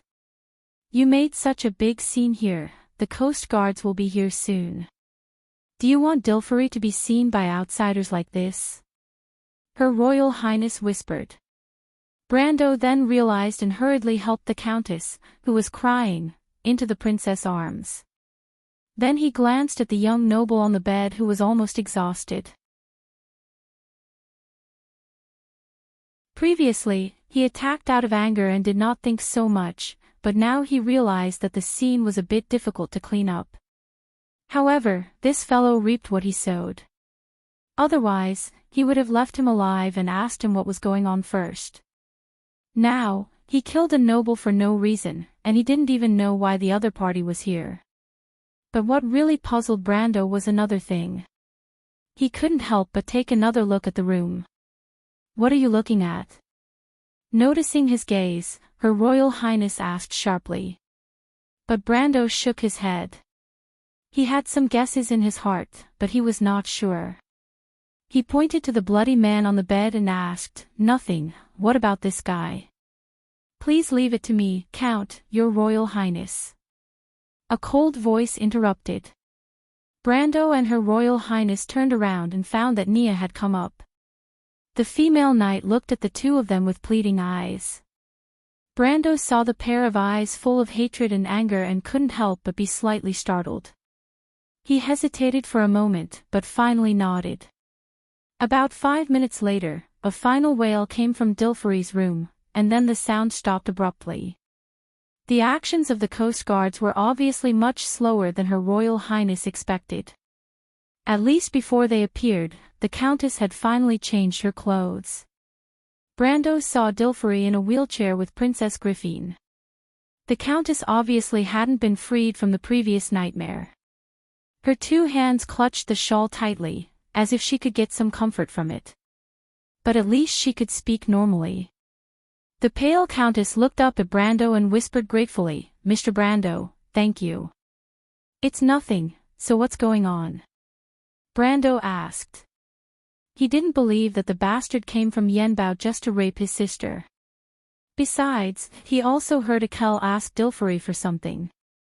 He had a vague guess, but he didn't dare to confirm it yet. "You heard it too." The Countess blushed.